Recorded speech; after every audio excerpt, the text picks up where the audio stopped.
Because Point of View starts right now.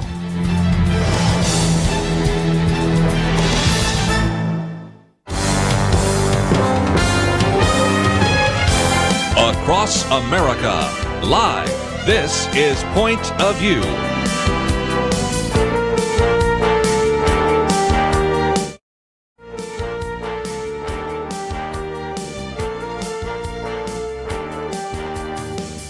And now, Kerby Anderson. Thank you for joining me today. It is our weekend edition, and this is a week that has really been very busy. We could spend almost all of our time talking about the election. We will probably do a lot of that this first hour, especially looking at the local election here in the state of Texas.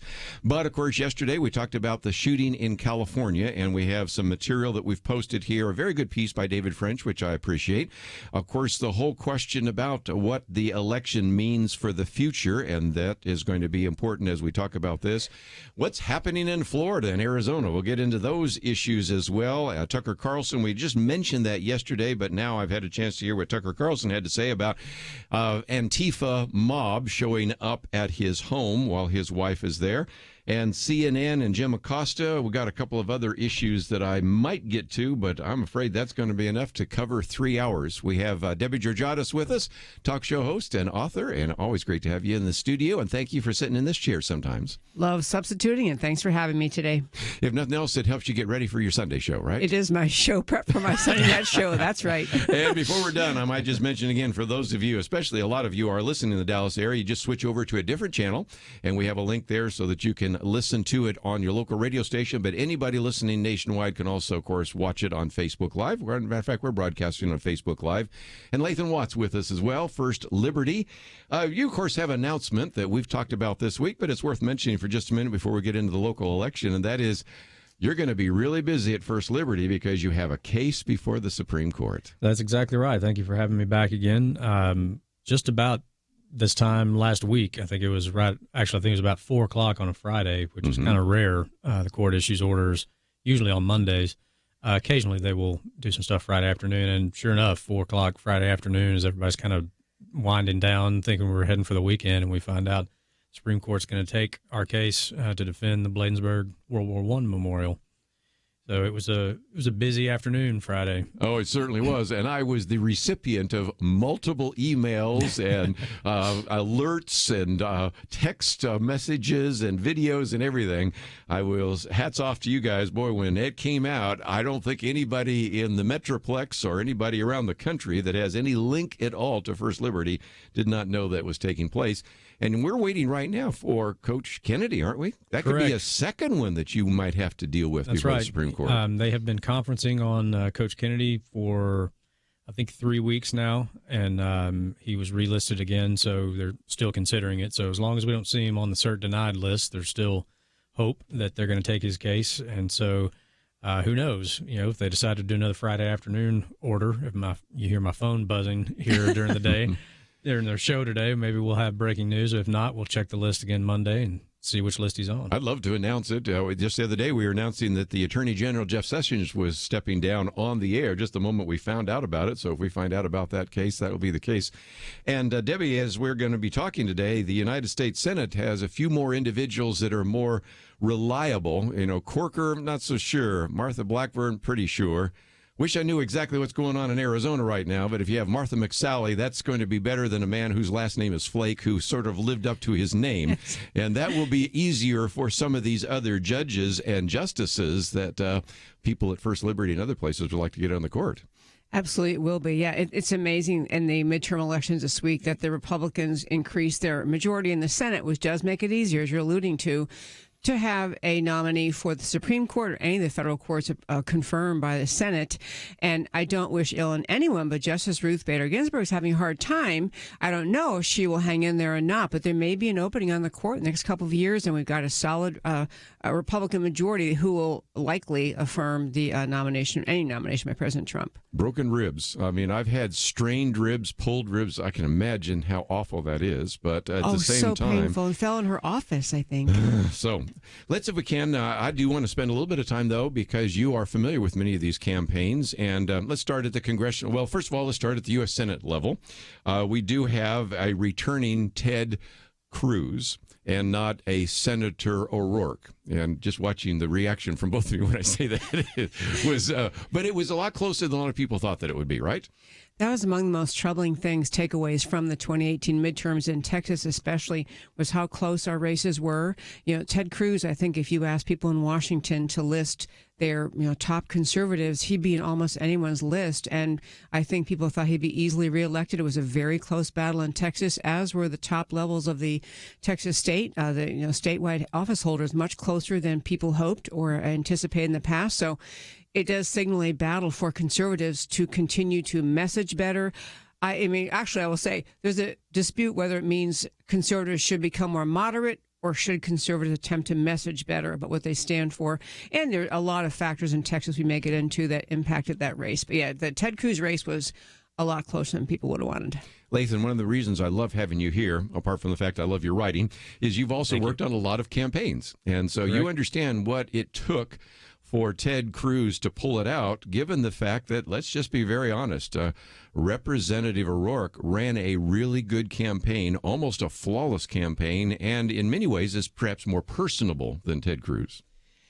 I think what we saw is what you can accomplish spending $80 million. Yeah. I mean, he That's a lot of money. He outspent Ted Cruz, more than 2-1. Most expensive Senate campaign ever, right? In history. Yeah. Correct. And you're right. In many elections, for a lot of voters, sadly, in my opinion, likability is a deciding factor. Yeah. And the O'Rourke campaign did do a very good job of packaging him in a very relatable way and a way that was very appealing. Very much, I would compare it very much to the way the first Barack Obama presidential campaign was run. I think so. They were very careful to stay away from, frankly, his position on issues and make it about how cool this guy is and wouldn't you like to vote for this guy? Yeah. Because his stance on the issues is very out of step with most Texas voters. And so they did a very good job. They ran a very slick ad campaign and a very effective campaign of the way he was presented to the general public. And that plus $80 million will almost buy you a Senate seat in Texas. Almost did. Yeah, there are other factors. I agree with everything you said. And there are other factors in Texas. In part, we have many people moving to Texas from Democrat majority states may have brought their voting habits with them. I also think the packaging deal, if you even looked at the website for not Senator Beto O'Rourke, you would see that even the way he phrased his very left-wing goals were friendly. They sound like your grandmother would have said at the Thanksgiving dinner table, friendly, happy talk, when he really was advocating very left-wing views. And that does fall onto the Republicans and the day-to-day voters to be able to interpret, understand, to tell other people, no, when he says this, he means this. I'm not sure. I think Republicans could do a better job of connecting those dots for voters. Well, let's take a break. And when we come back, I want to spend a little bit of time looking at the congressional races. We no longer will have a congressional session, Congressman Sessions, Congressman Culbertson, to mention just a few. But we also have some new blood, Van Taylor and others, including one individual in the 2nd Congressional District that probably has national exposure, in part because of Saturday Night Live making fun of his eye patch. And I knew I was going to get a comment already from Debbie on that one, and we'll talk about those issues right after this.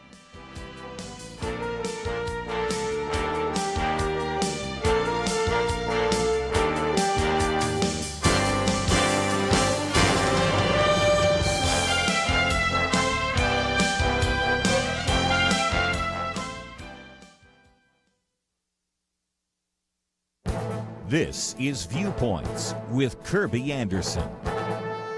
Progressive partisans want to reform the U.S. Senate because of its unequal representation.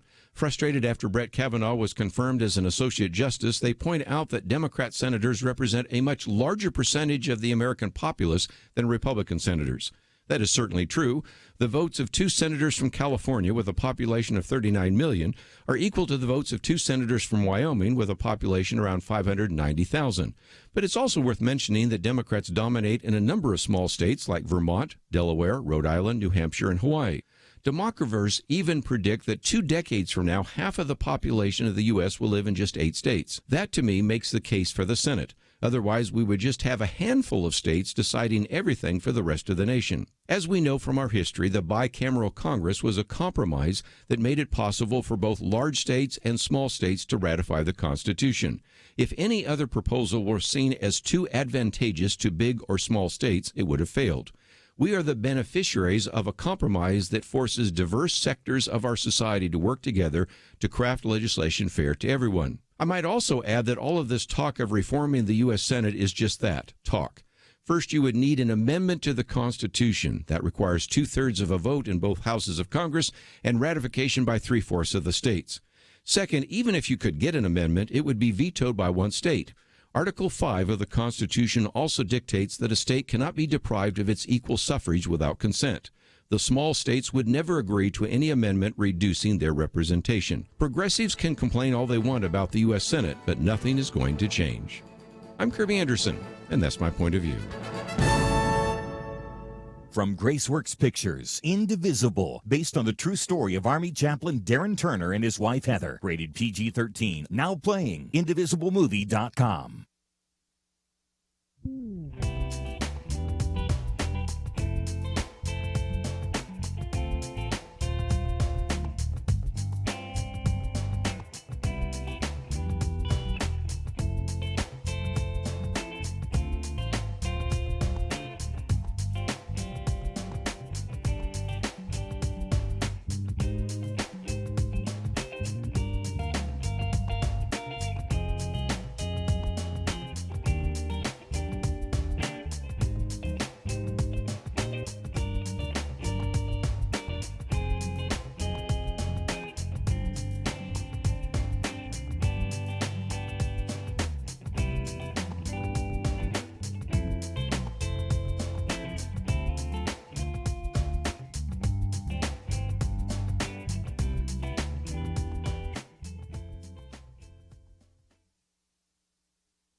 You're listening to Point of View, your listener-supported source for truth. Back once again, we are privileged to have in studio with us today Deborah Georgatos and Lathan Watts. And if you'd like to join us, 1-800-351-1212, or just sit back and listen. You can also leave a message on Facebook Live, where we broadcast as well. And Debbie, let me come to that for just a minute. And that is, you've had a couple of losses, and that were just two that I can mention right now, Culbertson and Sessions.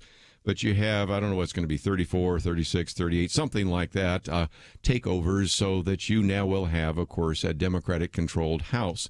But the significance is that many people felt that these were tough races, but still hoped that at least the Republicans would win, and that did not happen. Any thoughts?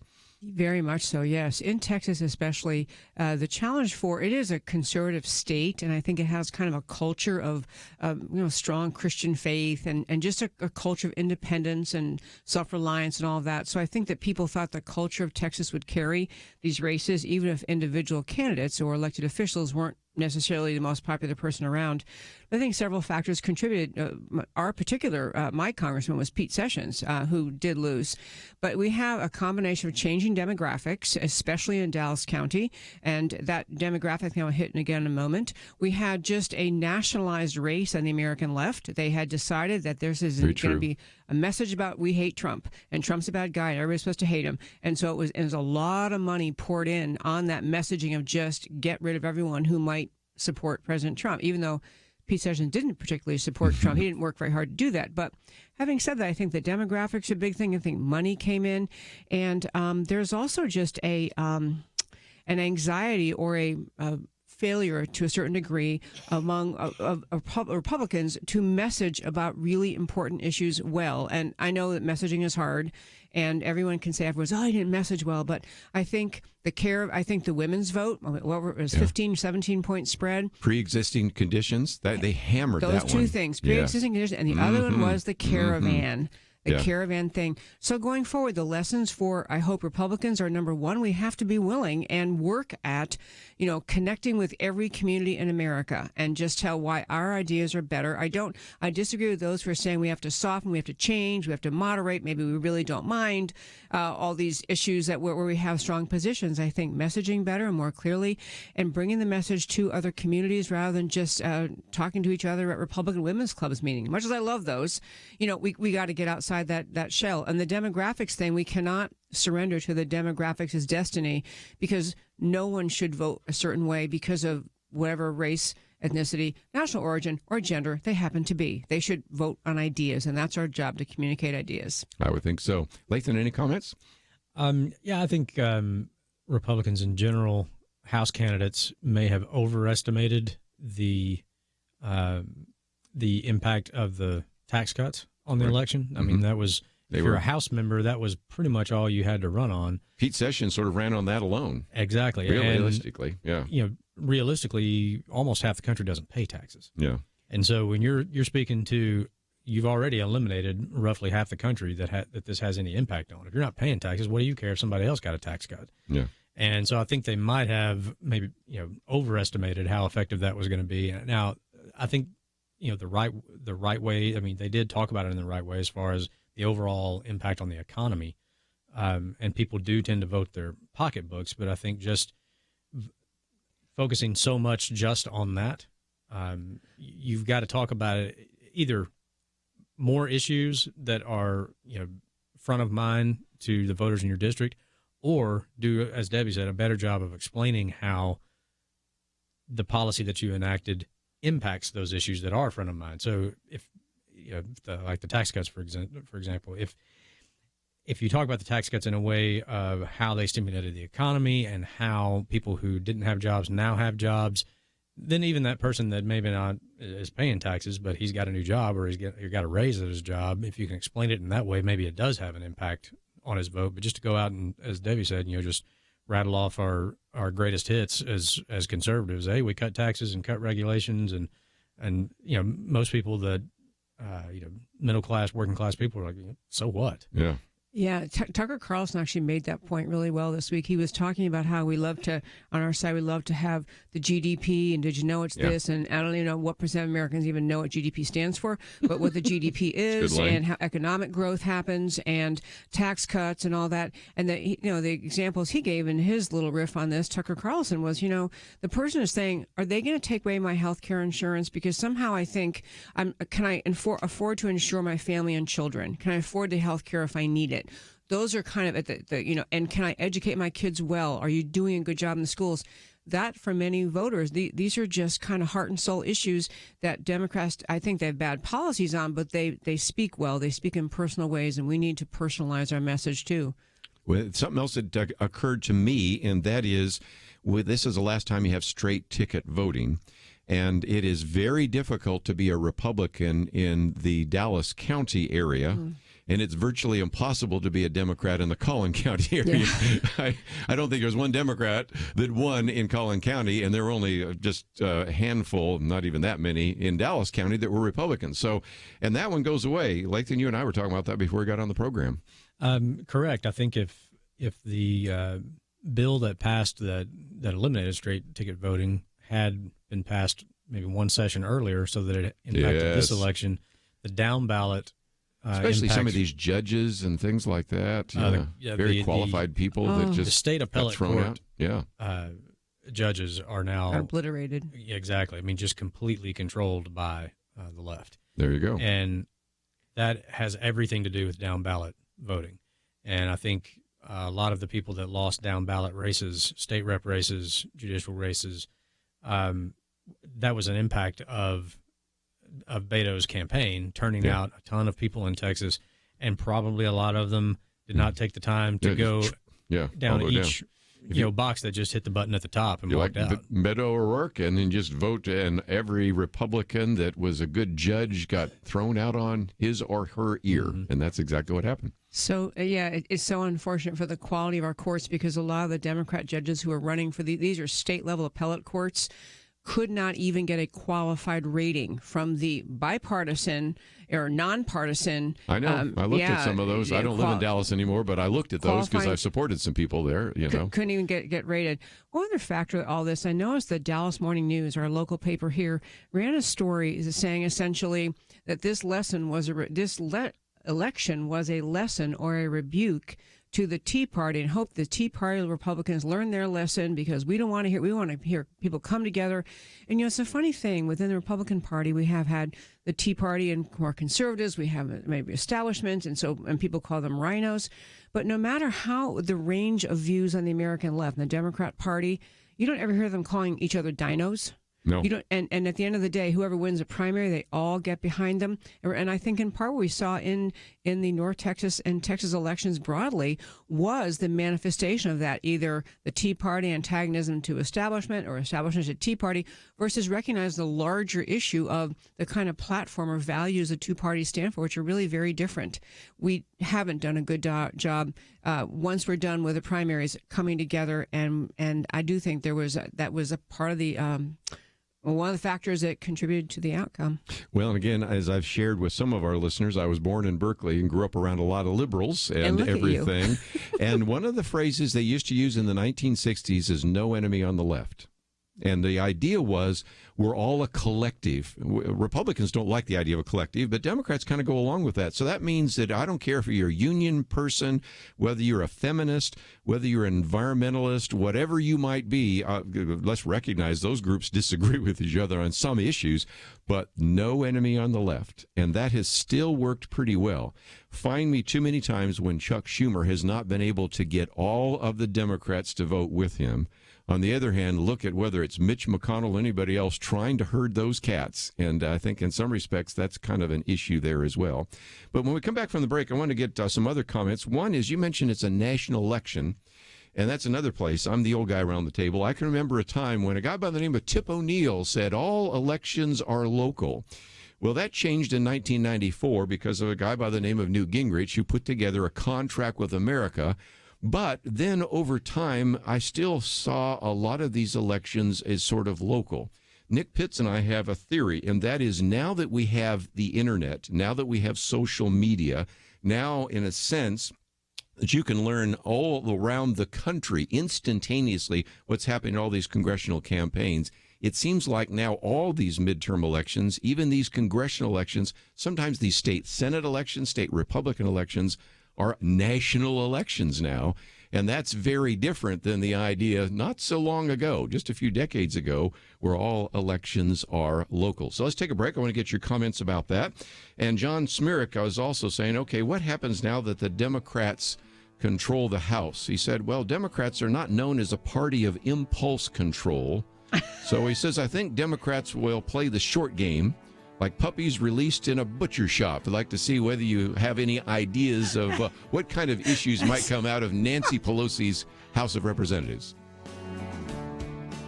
It wasn't long ago, it seemed every official decision brought religious liberty and our ability to live as faithful Christians into question. Some of us wondered how long it would be before we were literally forced to choose between obeying God or men. That pressure seems to have subsided just a bit, and now is the time not to take a breath, but to work as hard as we can for the future of our nation. Thanks to you, Point of View is doing just that. And our special thanks to those who have become members of Truth Team 360.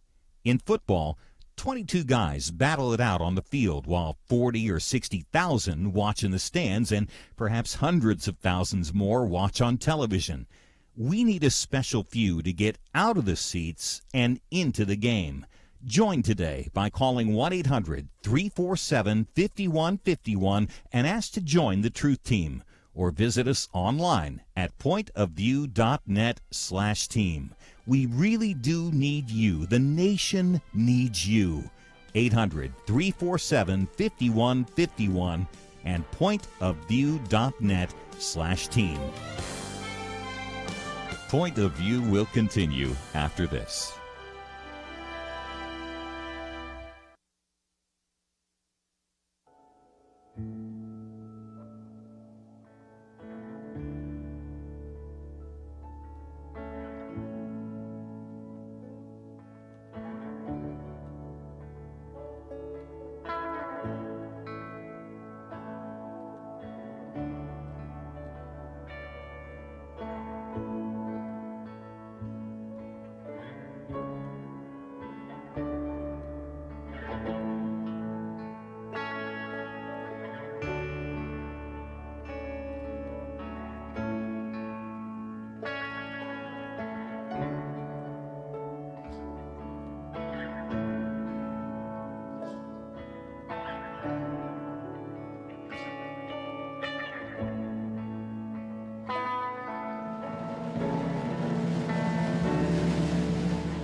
You are listening to Point of View. The opinions expressed on Point of View do not necessarily reflect the views of the management or staff of this station. And now, here again is Kerby Anderson. Back once again, it is our weekend edition. Debbie Georgatos, Lathan Watts with us. And if you'd like to join us, of course, 1-800-351-1212. We did talk about how expensive these elections were. $5 billion is the best estimate. When I looked at the individual contributors, number one, Sheldon Adelson did give to conservatives, but everybody else gave to Democrats. And these are names might be familiar to you. Tom Steyer gave, $50 million. And Wow. Michael Bloomberg gave $38 million. George Soros gave $17 million. And I got to explain that, those are through 527 organizations. All of us around the table, we have a limit to what we can give. And if we give more than that, we can be fined, or if our name is Dinesh D'Souza, we go to jail. But, anyway, that's it's just the most expensive ever. And I thought it was interesting. Wall Street Journal today said the Democratic cash tsunami. It's kind of interesting that Democrats always complain about all the money in politics.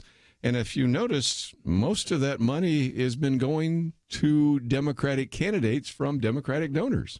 Yeah, it's one of those common misconceptions. The Democrats also love to talk about the Republican Party being they only care about the rich and famous. Only the rich and the wealthy, or they're the party of Wall Street.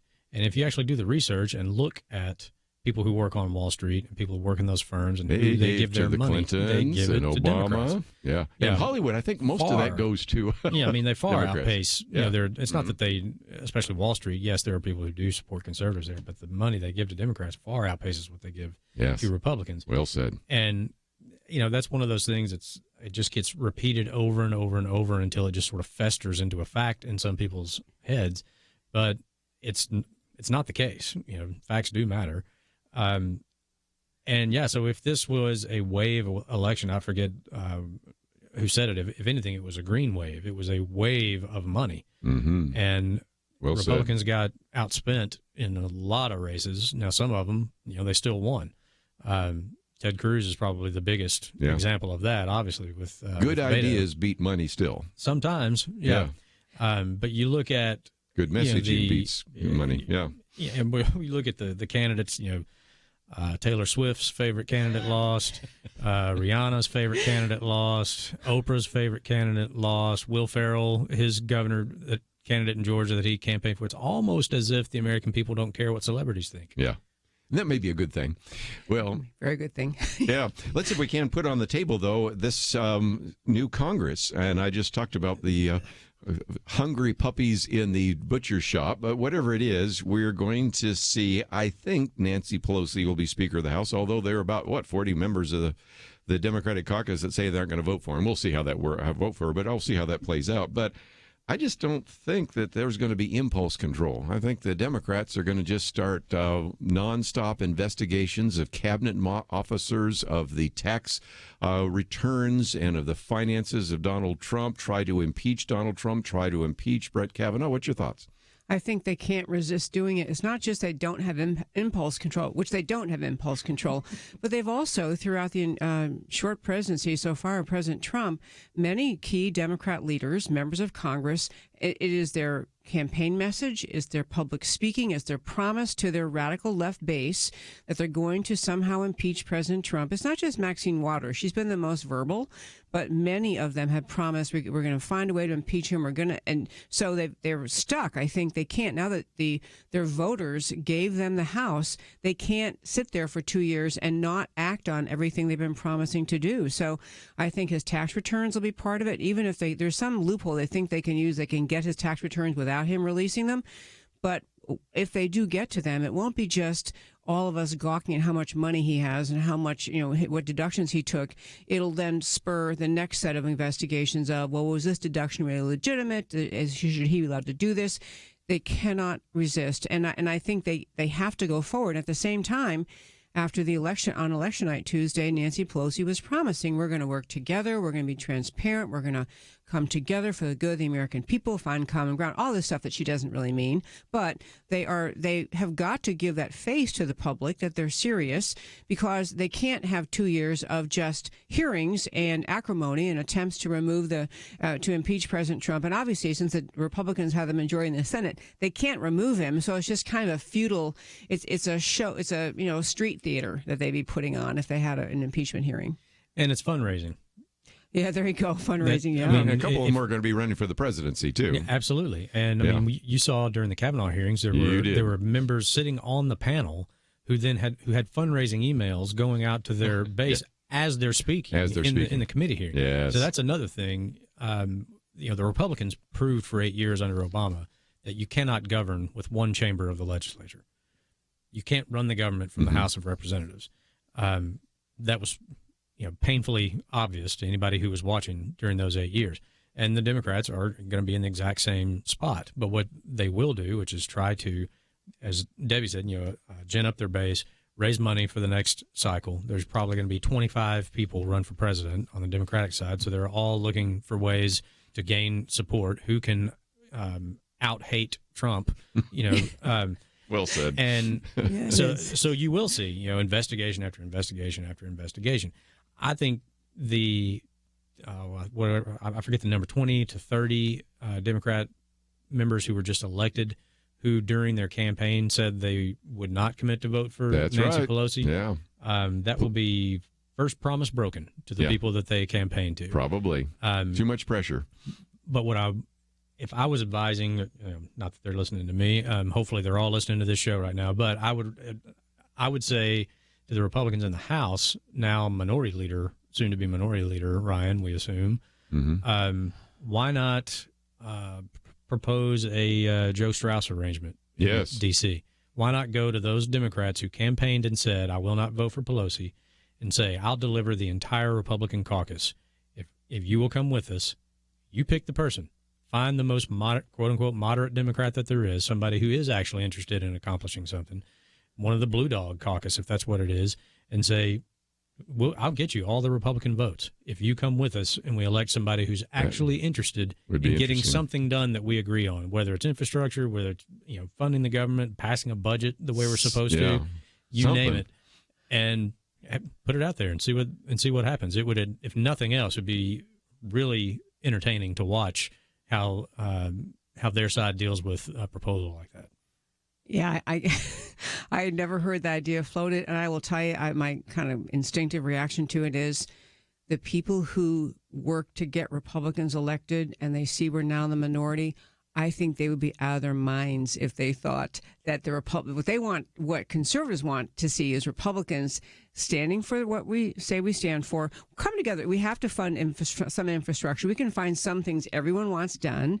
You can fund those. But the idea of Republicans banding behind a Democrat, I just think that would throw off not just messaging, could throw off the belief in the base that you actually stand for and believe in your values. I think one of the quick thing on the hearings they want to have is this Gerald Nadler, who I happened to meet.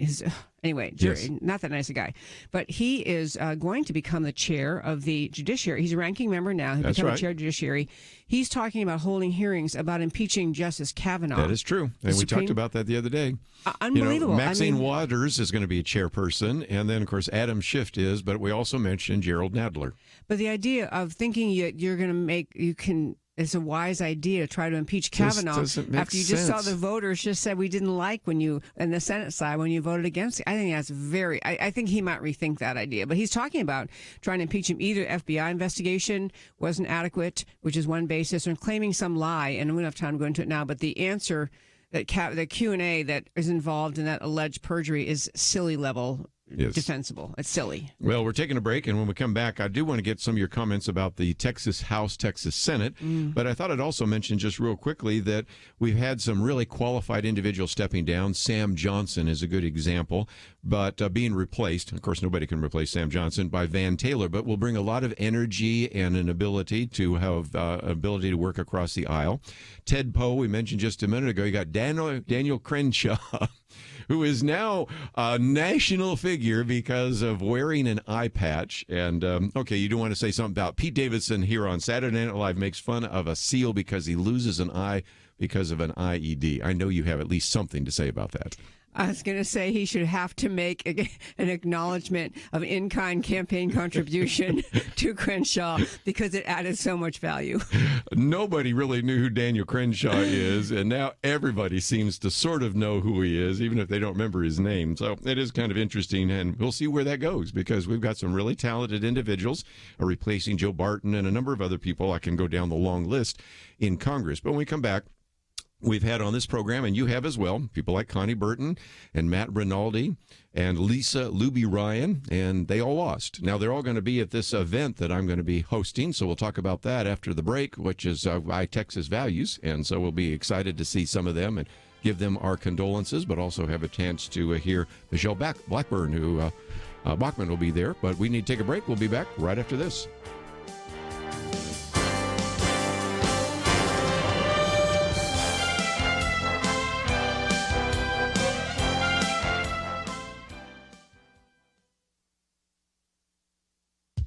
We often hear that the war on poverty, launched during the administration of President Lyndon Johnson, hasn't reduced poverty. It's true that since 1966, the first year that saw significant spending in the war on poverty, the poverty rate, as reported by the U.S. Census Bureau, hasn't budged. It remains at about 14% of the population. During that time, government transfer payments to low-income families increased in real dollars from an annual average of about $3,100 per person to about $34,000. But the transfer payments emanating from means-tested programs including food stamps, Medicaid, the portion of Medicare going to low-income families, children's health insurance, the refundable portion of the Earned Income Tax Credit, and 87 others don't count as income in figuring the poverty rate. The government counts as income what is actually earned, plus anything low-income Americans receive from Social Security or unemployment insurance. In a Wall Street Journal op-ed, former U.S. Senator Phil Gramm and John Early, who served in the U.S. Bureau of Labor Statistics, state that if government counted these missing $1.5 trillion in annual transfer payments, the poverty rate would be less than 3%. Transfer payments, write Senator Gramm and Mr. Early, essentially have eliminated poverty in America. But the war on poverty was waged not just to raise living standards, but also to make the poor more self-sufficient and able to operate in the mainstream of the American economy. In this, it has failed. Before it began, working-aged heads of families in the bottom fifth of the population often held jobs. Since that time, there's been a precipitous decline in work among low-income Americans who receive benefits. Now, in that bottom quintile, really no one works. Misters Gramm and Early conclude, government programs replace deprivation with idleness, stifling human flourishing. These folks may have food, homes, cars, TV, and internet, but lack the tremendous good that comes from gainful employment. For Point of View, I'm Penna Dexter.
Now, back to Point of View, your listener-supported source for truth. Back once again, we have in studio with us today Deborah Georgatos and Lathan Watts. I was just mentioning something we talked about yesterday with Jonathan Sines, who was in studio, the Texas Faith, Family, and Freedom Gala.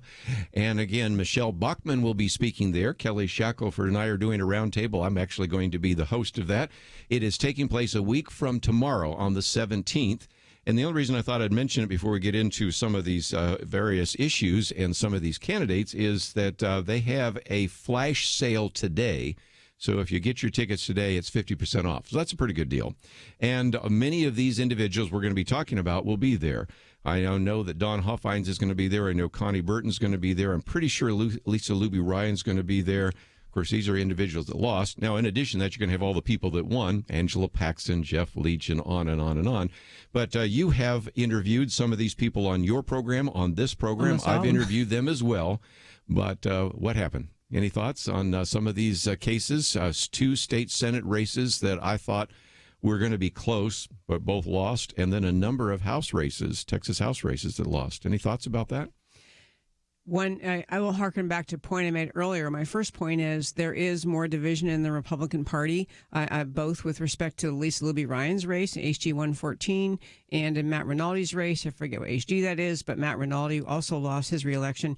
And both of those House districts had Republican activists who are more moderate, who were encouraging voters to vote Democrat. And, wow. And very directly. And, it's life. I mean, you can't control people. They're allowed to have those opinions, but it is there's a consequence to the state and to the Congress when you send people who, really virtually all of their views are much further left than pretty much any Republican. So that was one factor. I do think we were talking in the break about how Toyota moved to Dallas, or to Plano, I guess it is, a big plant. And so they have people from out of state moving into Texas, and they bring their out of state voting values with. So we have a changing, not racial or ethnic demographic, just, where'd you come from and what life have you had so far? And so new people in Texas, I think, was a part of it too.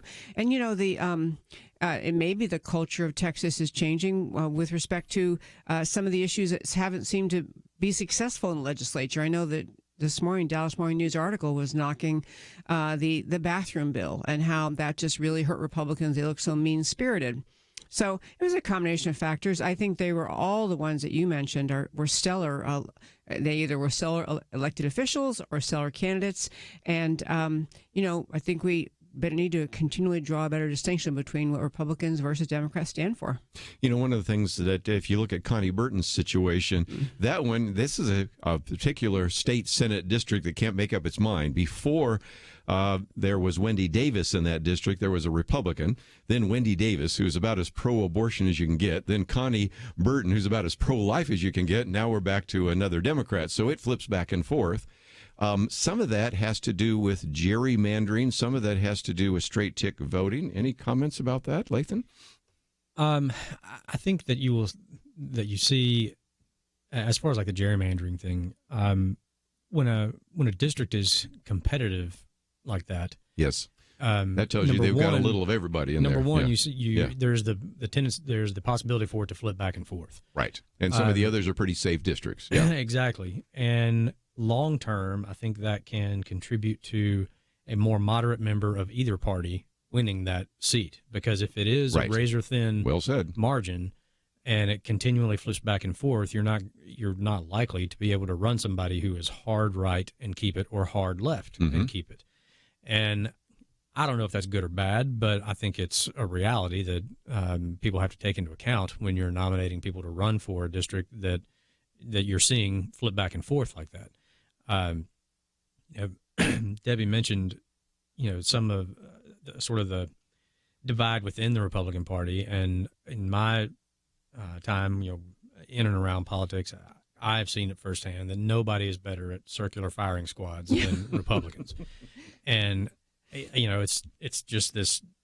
I don't know what it is, but everybody's independent in the Republican Party, and everybody's a collectivist in the Democratic Party. It's the way it is. It's a thing that you have to deal with when you're the big tent party, because we do, as conservatives. Ronald Reagan. Somebody who agrees with you 70% of the time is not a 30% traitor. Yeah. And he also had his 11th commandment: "Thou shalt speak no ill of another Republican." We need that again. And you don't build a majority party by starting out listing all the people you're not going to work with. Those are all, Reaganisms that everybody in the Republican Party always pays homage to Reagan. Well, it's time you start living up to it. That's right. And he was my governor and he was my president, and I remember that. And it's we've lost a lot of that. To a certain degree, that conflict is always going to be there. Right. If a party does welcome lots of different points of view into it, there's always going to be an internal struggle. I mean, you mentioned you don't see that so much on the left because they don't really tolerate any other view. I mean, it's not that they're out there talking bad about the pro-life Democrats, it's because there aren't really that many pro-life Democrats anymore, because you can't win a Democratic primary anymore as a pro-life Democrat. I mean, they are you have been far purged. more exactly an ideological monolith. There's just one way or the highway, and so they don't have as much internal struggle. And I mean, you would never see a Democrat out there encouraging people, you really should vote for the Republican in this race because this guy's such a bad Democrat. I mean, I can't fathom that happening on the left. So it's one of those things. I think it's always going to be an issue. I think it's an issue that we, as people on the right, even though it's frustrating, I think it actually speaks well of our party, because we do allow, yeah, exactly, and we allow for debate, and so the thing maybe we have to improve upon, as I think Debbie mentioned earlier, is once the debate is over, you got to come together and support. I think it's William F. Buckley is credited with the philosophy of vote for the most conservative candidate who is electable. Yeah. I think as a related factor we haven't touched on today is the growth and the power of identity politics, and how you have, I remember reading something Nancy Pelosi was asked about, not this time, but a couple of election cycles ago, what they were going to stand for. And she said, we are the party of African Americans. We are the party of Asian Americans. We are the party of Hispanic Americans. We're the party of women. Well, all those are just things randomly assigned to you at birth that you cannot ever change. They have no qualitative ideology to them. They have no values to them. No principles. They're just happenstance of life. But they have implanted that thinking in our culture so much that because you have this identity, this race or ethnic background, or you're this gender, then we're your party. And there is, a great need. This election cycle had, 17-point spread between gender gap. It was really bad. But there is a need to more openly rebuke that and to encourage people, as Candace Owens is trying to do with respect to the black vote in America, and many women are too, to say, we invite you to think for yourself. And why do you want to be part of a party that thinks they own you because of a characteristic that you didn't even choose? And they think they get to decide how you should be thinking and voting. I think there should be more open critique of that, and I do think that played into the midterms. Well, I think so, too. We're going to take a break. When we come back, we have a lot to cover. First of all, we had a shooting in California, and, of course, we're hearing all about Second Amendment issues. Rick Scott has said, maybe it's just time to bring a lawsuit. Maybe we need to bring in from federal judges. And, of course, Marco Rubio has been saying that for a couple of days now. Man, what a Twitter storm has come from Marco Rubio. So we're going to talk about that. And then, of course, get into some of the analysis of the election, which we've been doing, but get into that in a little more detail. What about the attack on Tucker Carlson's home? Somebody is going to get hurt, no doubt about that. And also, should Jim Acosta have had his press credentials removed? So we've just got lots to talk about. And that's just the first hour. Next hour. So let's take a break, and we'll come back and cover all of those issues, if we can, right after these messages.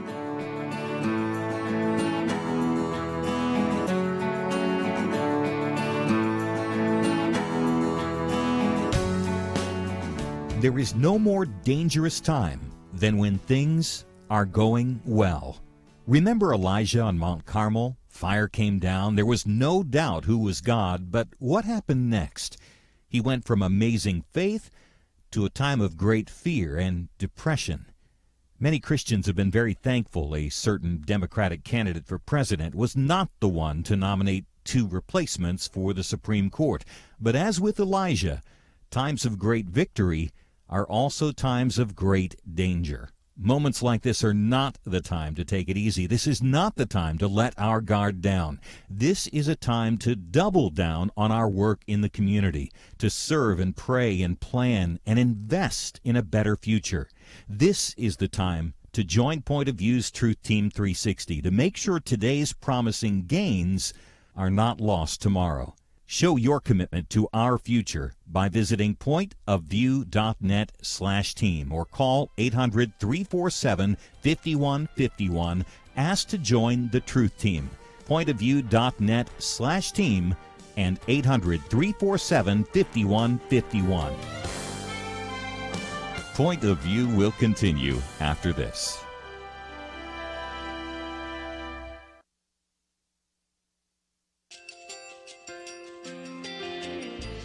I just want to thank you so much for all the wonderful programming you have. You're just absolutely fantastic. I recently started listening to Point of View, and I really found it interesting because of the different subjects you cover. Thank you for that. I really appreciate everything that you do in keeping us informed. Thank you, Kerby, for everything that you have been doing. I appreciate all the work that you're doing, advocating for the Word of God. Thank you so much. Point of View, I think, is absolutely necessary because it's a Christian perspective, a biblical worldview perspective, and receive very current, up-to-date information about what is really going on, week to week in our culture, which is changing so rapidly, and yet it's morally sliding backwards. Yeah, I'm just, first of all, I thank you guys. Y'all's program is wonderful, and enjoy it every day. I learn so much every time I listen to it. Point of View Radio Talk Show.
Hi, this is Kerby Anderson. You know, each day we take on the tough issues and provide a biblical perspective to them. The topics we cover are wide-ranging: apologetics, theology, prophecy, creation and evolution, intelligent design, marriage, family, child-rearing, the millennial generation, trends in society, politics, economics, business, religious liberty, the Constitution, public policy, foreign policy, military policy, tensions in the Middle East, abortion, homosexuality, pornography, sexual ethics, media, technology, history, and America's godly heritage.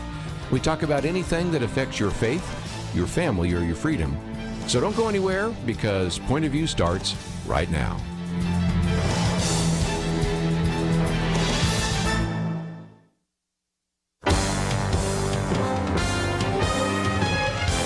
Across America, live. This is Point of View.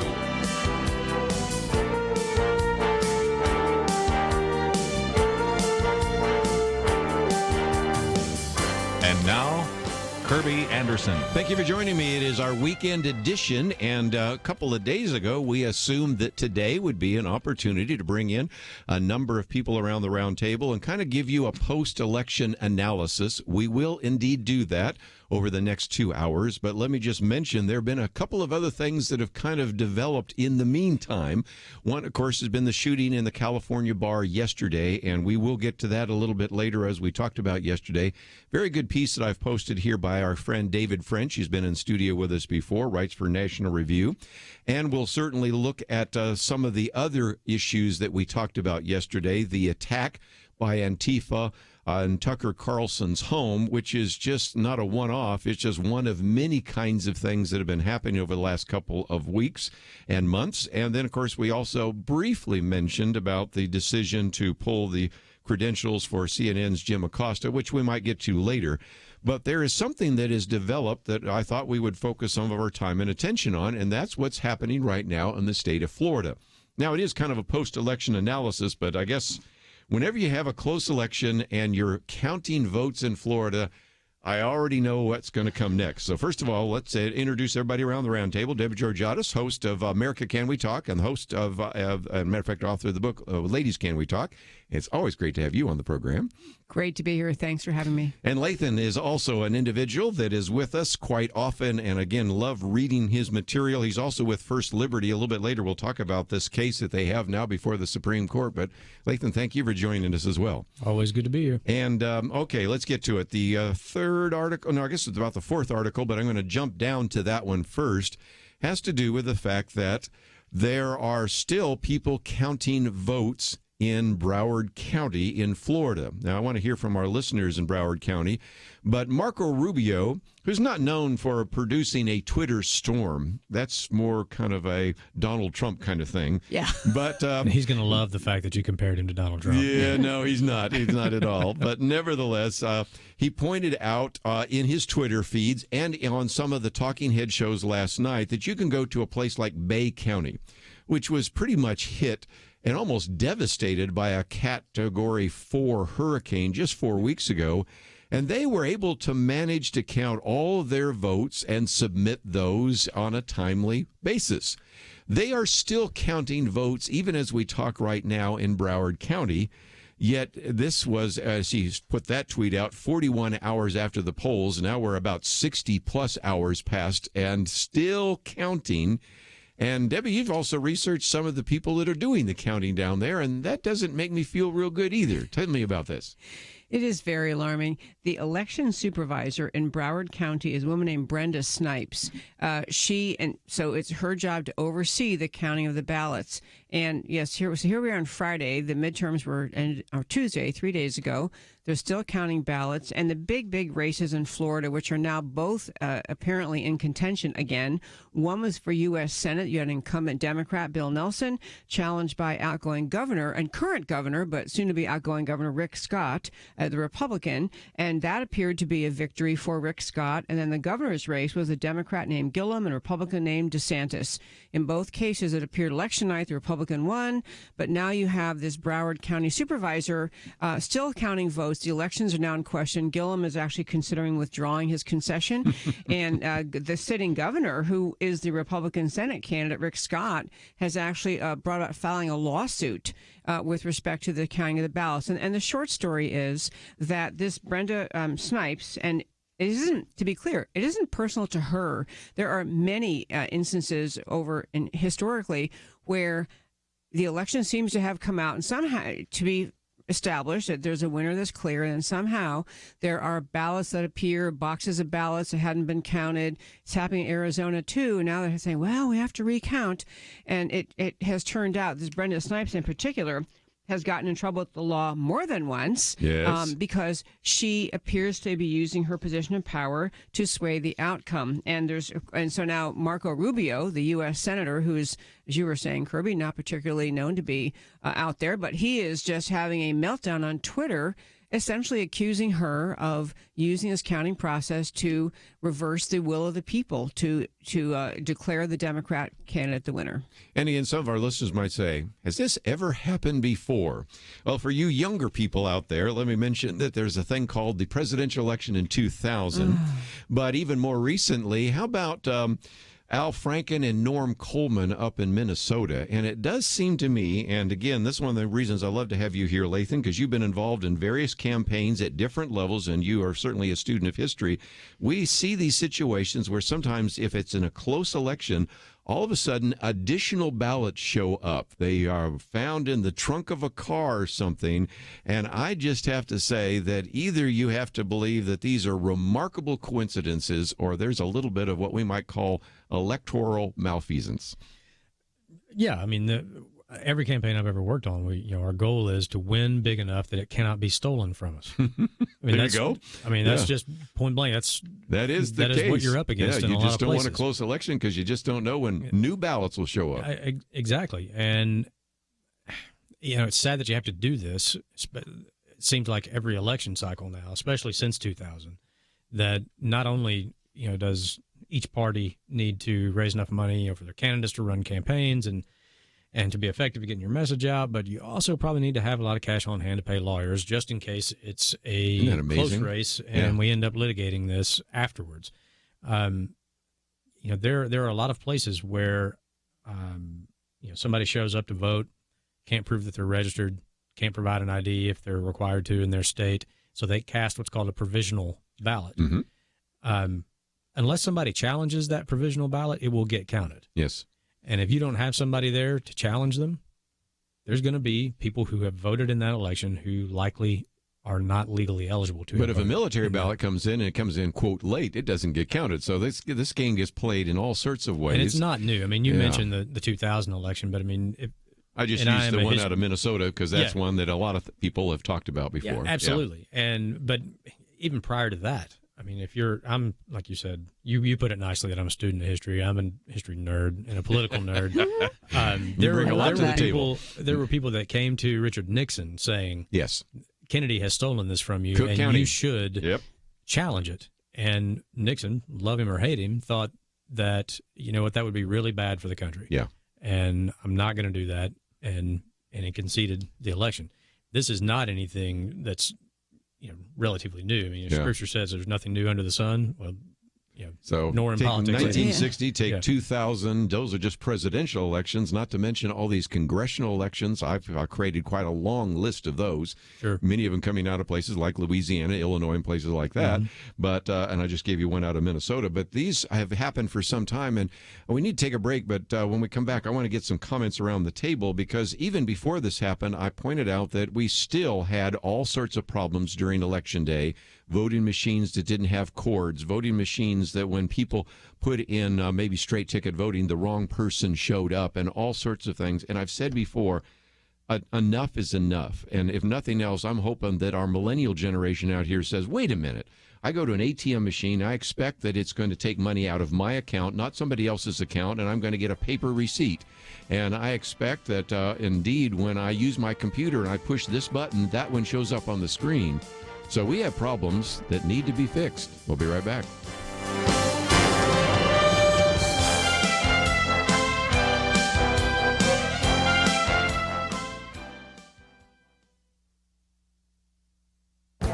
This is Viewpoints with Kerby Anderson.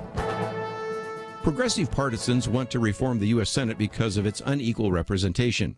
Frustrated after Brett Kavanaugh was confirmed as an associate justice, they point out that Democrat senators represent a much larger percentage of the American populace than Republican senators. That is certainly true. The votes of 2 senators from California with a population of 39 million are equal to the votes of 2 senators from Wyoming with a population around 590,000. But it's also worth mentioning that Democrats dominate in a number of small states like Vermont, Delaware, Rhode Island, New Hampshire, and Hawaii. Demographers even predict that 2 decades from now, half of the population of the U.S. will live in just 8 states. That, to me, makes the case for the Senate. Otherwise, we would just have a handful of states deciding everything for the rest of the nation. As we know from our history, the bicameral Congress was a compromise that made it possible for both large states and small states to ratify the Constitution. If any other proposal were seen as too advantageous to big or small states, it would have failed. We are the beneficiaries of a compromise that forces diverse sectors of our society to work together to craft legislation fair to everyone. I might also add that all of this talk of reforming the U.S. Senate is just that, talk. First, you would need an amendment to the Constitution. That requires 2/3 of a vote in both houses of Congress and ratification by 3/4 of the states. Second, even if you could get an amendment, it would be vetoed by 1 state. Article 5 of the Constitution also dictates that a state cannot be deprived of its equal suffrage without consent. The small states would never agree to any amendment reducing their representation. Progressives can complain all they want about the U.S. Senate, but nothing is going to change. I'm Kerby Anderson, and that's my point of view. From Graceworks Pictures, Indivisible, based on the true story of Army Chaplain Darren Turner and his wife Heather. Rated PG-13. Now playing. IndivisibleMovie.com.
You're listening to Point of View, your listener-supported source for truth.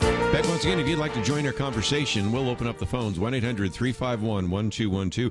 One of the articles we posted here is where the title says Rubio is claiming that Broward County officials and the Democrats are trying to steal Rick Scott's victory in the Senate. Now, of course, he still is the governor, and he's a Republican. The Secretary of State, I believe, is a Republican.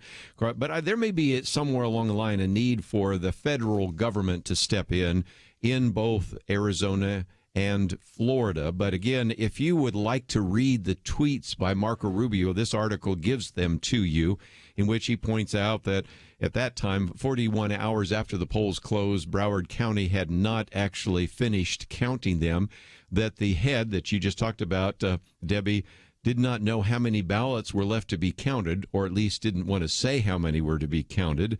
Then goes on to talks about how in some cases the election department had a history of violating the law. The court, for example, found that they improperly handled votes by mail, that the court found that they had destroyed ballots in a 2016 election in violation of state and federal law. And the judge even ordered the election supervisor to change the way she handles vote-by-mail absentee ballots. So, Lathan, at this point, you do have to ask a fundamental question. Why is she still in that position? Your guess is as good as mine. I don't know in Florida if that's an elected position or not, but if it is not an elected position, if it's an appointed position, then Governor Scott should have fired this woman a long time ago. I don't know if it's elected or appointed. I just don't know. At the county level like that, a lot of those offices are elected. If so, please, Broward County, find a good candidate for that office. And more importantly, let's have the Justice Department step in, because we do have a Voting Rights Act, and of course people always want to use it for minorities. But if an election gets stolen or manipulated, and it seems like Florida is one of those places where that happens, especially when you got close elections, I'd pay attention to this if I were in the Justice Department right now.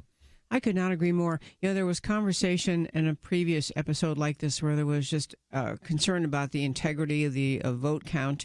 That people talked about, you're just undermining really the confidence of the American people in the election process. And at this time when everyone talks about how divided America is, how hostile the political environment is, toxic, to have someone who is clearly a Democrat and seems to be somehow finding more votes for the Democrat remain in office when she has a record of not doing her job well, to put it mildly, being accused of wrongdoing, destroying ballot records when she wasn't supposed to. You talk about just undermining, both undermining trust in the government, but really feeding that anger and distrust in the voters. And I feel a little bit concerned about America, because I think that this election cycle was very toxic, and tons of money pouring in all over the country from other to feed races, and tons of and just anger aimed at President Trump and anyone who's ever been nice to him or voted with him on anything. And I think this is an easy thing to solve. There is a right answer. There is a correct number. There's a law as to whether your vote counts or not. There is counting is math. 2 + 2 is 4. You have to have counting, and you have to have the outcome that the voters chose, the legal voters chose, and nothing else. And there isn't a room for ambiguity, and there isn't room for delay about it. I think there's a simple message from both parties who claim they would care about election integrity to say this is unacceptable. It has to end. And for Marco Rubio to be this worked up, because his tweets are very specific and detailed, and counting down the hours and how many more. He's saying this is really bad here, folks, and the pressure from the American people on the federal government to do something going forward should be great. I mean, this is one of the things people are talking about. So Trump has 2 years in here before the 2020. I would love to have more discussion about how do you fix these voter integrity problems and this particular vote counting. It's absurd. We're even talking in the year 2018 about whether or not we can count votes. And 3 days after an election, we still don't have them counted. I think it's just creating a lot of antagonism and resentment. Well, and I also wonder if people would just no longer trust their vote counts. We've had people call in over these years, many times saying, well, I don't trust these voting machines. And maybe we can go back to paper ballots, and I'll talk about that in just a minute. But you already had Democrats suggest that maybe the election was stolen by the Russians or hackers or whatever. Right. You're rolling your eyes, but for a lot of people that was an issue, and yes. The Mueller investigation I think is going to say no, there's no evidence of that, and I think we've already seen that. But so on the one hand, you had Democrats who were voters wondering whether or not the election had integrity. Now I think you see in Arizona and especially in Florida, maybe Republicans having that doubt. Well, what happens 2 years from now when people say, I just don't know when I vote whether or not my vote really counts? And so that's going to be a really big issue. And when you have that, Debbie, that's kind of like, almost feels like a banana republic, doesn't it? Oh, it feels like overthrow the integrity of the rule of law. The other examples in this election cycle, you had in the state of Montana, ballots from 2 of the largest urban areas in Montana weren't counted until after the rest of the state. Urban areas tend to vote Democrat. And guess what? Those ballots went heavily for John Tester and gave him a victory in Montana. Same thing's happening in Arizona, Maricopa County. Usually a Democratic stronghold. The vote still hadn't been counted, and now they were at election night, they were more or less saying Martha McSally, the Republican candidate for U.S. Senate from Arizona, had won. And now they're still counting. Well, we're not really too sure. It looks like it's trending towards Sinema. Somehow, all of these election delayed counts seem to always trend to the Democrat side, and it does. It creates. I don't know what word to say. Resentment. No, it's beyond just disappointment. It's deep frustration. Well, go ahead. And also makes it easier, I think, for people to not accept the results of an election. And it's been clear for 2 years now, the people on the left refuse to accept the fact that Donald Trump won that election. And you hear things like, well, the Electoral College needs to be abolished. because it's anti-democratic. You got people, even on election night, when the returns were coming in, it was clear the Republicans were going to hold the Senate and maybe increase their lead. There are already people starting to talk about, well, if you total up the popular vote in the Senate races, the Democrats won the popular vote, and how is that fair? Yeah, and that's my commentary today on Senate representation. Yeah, exactly. And just saying it makes it easier for people to discredit the election and not that's accept what's happening. That's why you see them promising to impeach Kavanaugh, promising to impeach Trump. They're trying to undo the results of an election.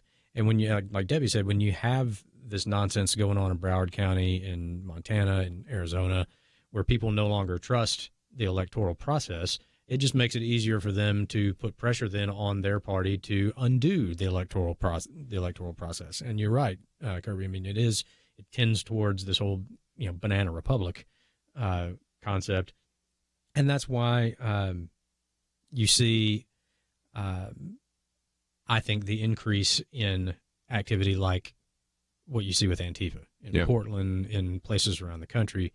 Standing outside Tucker Carlson's house and all of this other nonsense. All connected. Yeah, exactly. I mean, when this system breaks down, then you get back to what you had, throughout the course of human history, which is, the strong oppress the weak, and or appeasing the mob. There's a reason the founders were suspect of democracy. Yes. There's a reason they instituted the process in the way they did and created a republic, not a democracy, because pure democracy is mob rule. And that's what you're seeing. I mean, democracy is two wolves and a sheep voting on what's for supper. That's democracy at its finest. And that's not what our founders created for this very reason. Yes. Lathan, I love what you just said, and I want to just add that point about it is so important for people to understand why the Electoral College exists and what the difference is between a republic and a democracy, because the argument you were saying about how, the more voters voted in America across the country for Democrat senators than Republicans, so how could we that is, if you even think that's an issue, is because you don't understand what a republic is. Yeah. And this goes back to education. It goes back to the importance of the political parties and candidates and elected officials and teachers and people in public life, explaining that over and over and over again, not assuming the next generation understands what the difference is, because it surfaces as a very valid argument. In fact, there was Joy Behar in The View. I'm sure you saw. She made a comment about how the Republicans won the Senate because of gerrymandering. Was she great. didn't understand. And again, I write these commentaries a week in advance, and the one today that is mine is on the Senate representation, about the people saying, it's just not fair, because in California you have almost 40 million individuals. They only have 2 senators. Wyoming, they have 500,000 people, and they have 2 senators. Well, that's exactly what the founders intended. Yes. And so they don't want to just abolish the Electoral College. This one is they want to change the U.S. Senate as well. You need to know some history there. And so we're going to take a break, and let's open up the phones to give you a chance to join our conversation. Perhaps you have some thoughts already. 1-800-351-1212. Going to talk about how to stop a mass shooting. Can we do that? All that coming up right after this.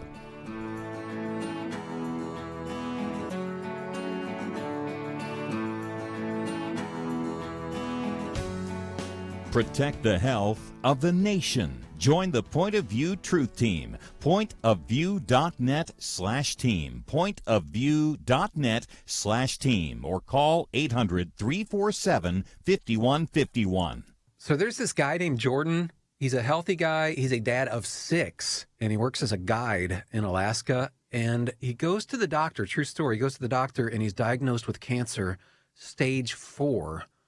And here's the thing. He had switched earlier from medical insurance to Medishare, where Christians share each other's medical bills. So the question for Jordan and his wife, Jenny, was, is this actually going to work? Our medical bills exceeded $160,000. Medishare members shared all our bills. And it was about more than just the money, too. This is a real community. Medishare is a family, a group of people that stick with you through the hardest times of your life. I just don't know how I could have done it without Medishare. It's so worth looking into. There's a reason this is growing so fast. So if you want to find out more, here is a number for you. 855-90-BIBLE. That's 855-90-BIBLE. Point of View will continue after this.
You are listening to Point of View.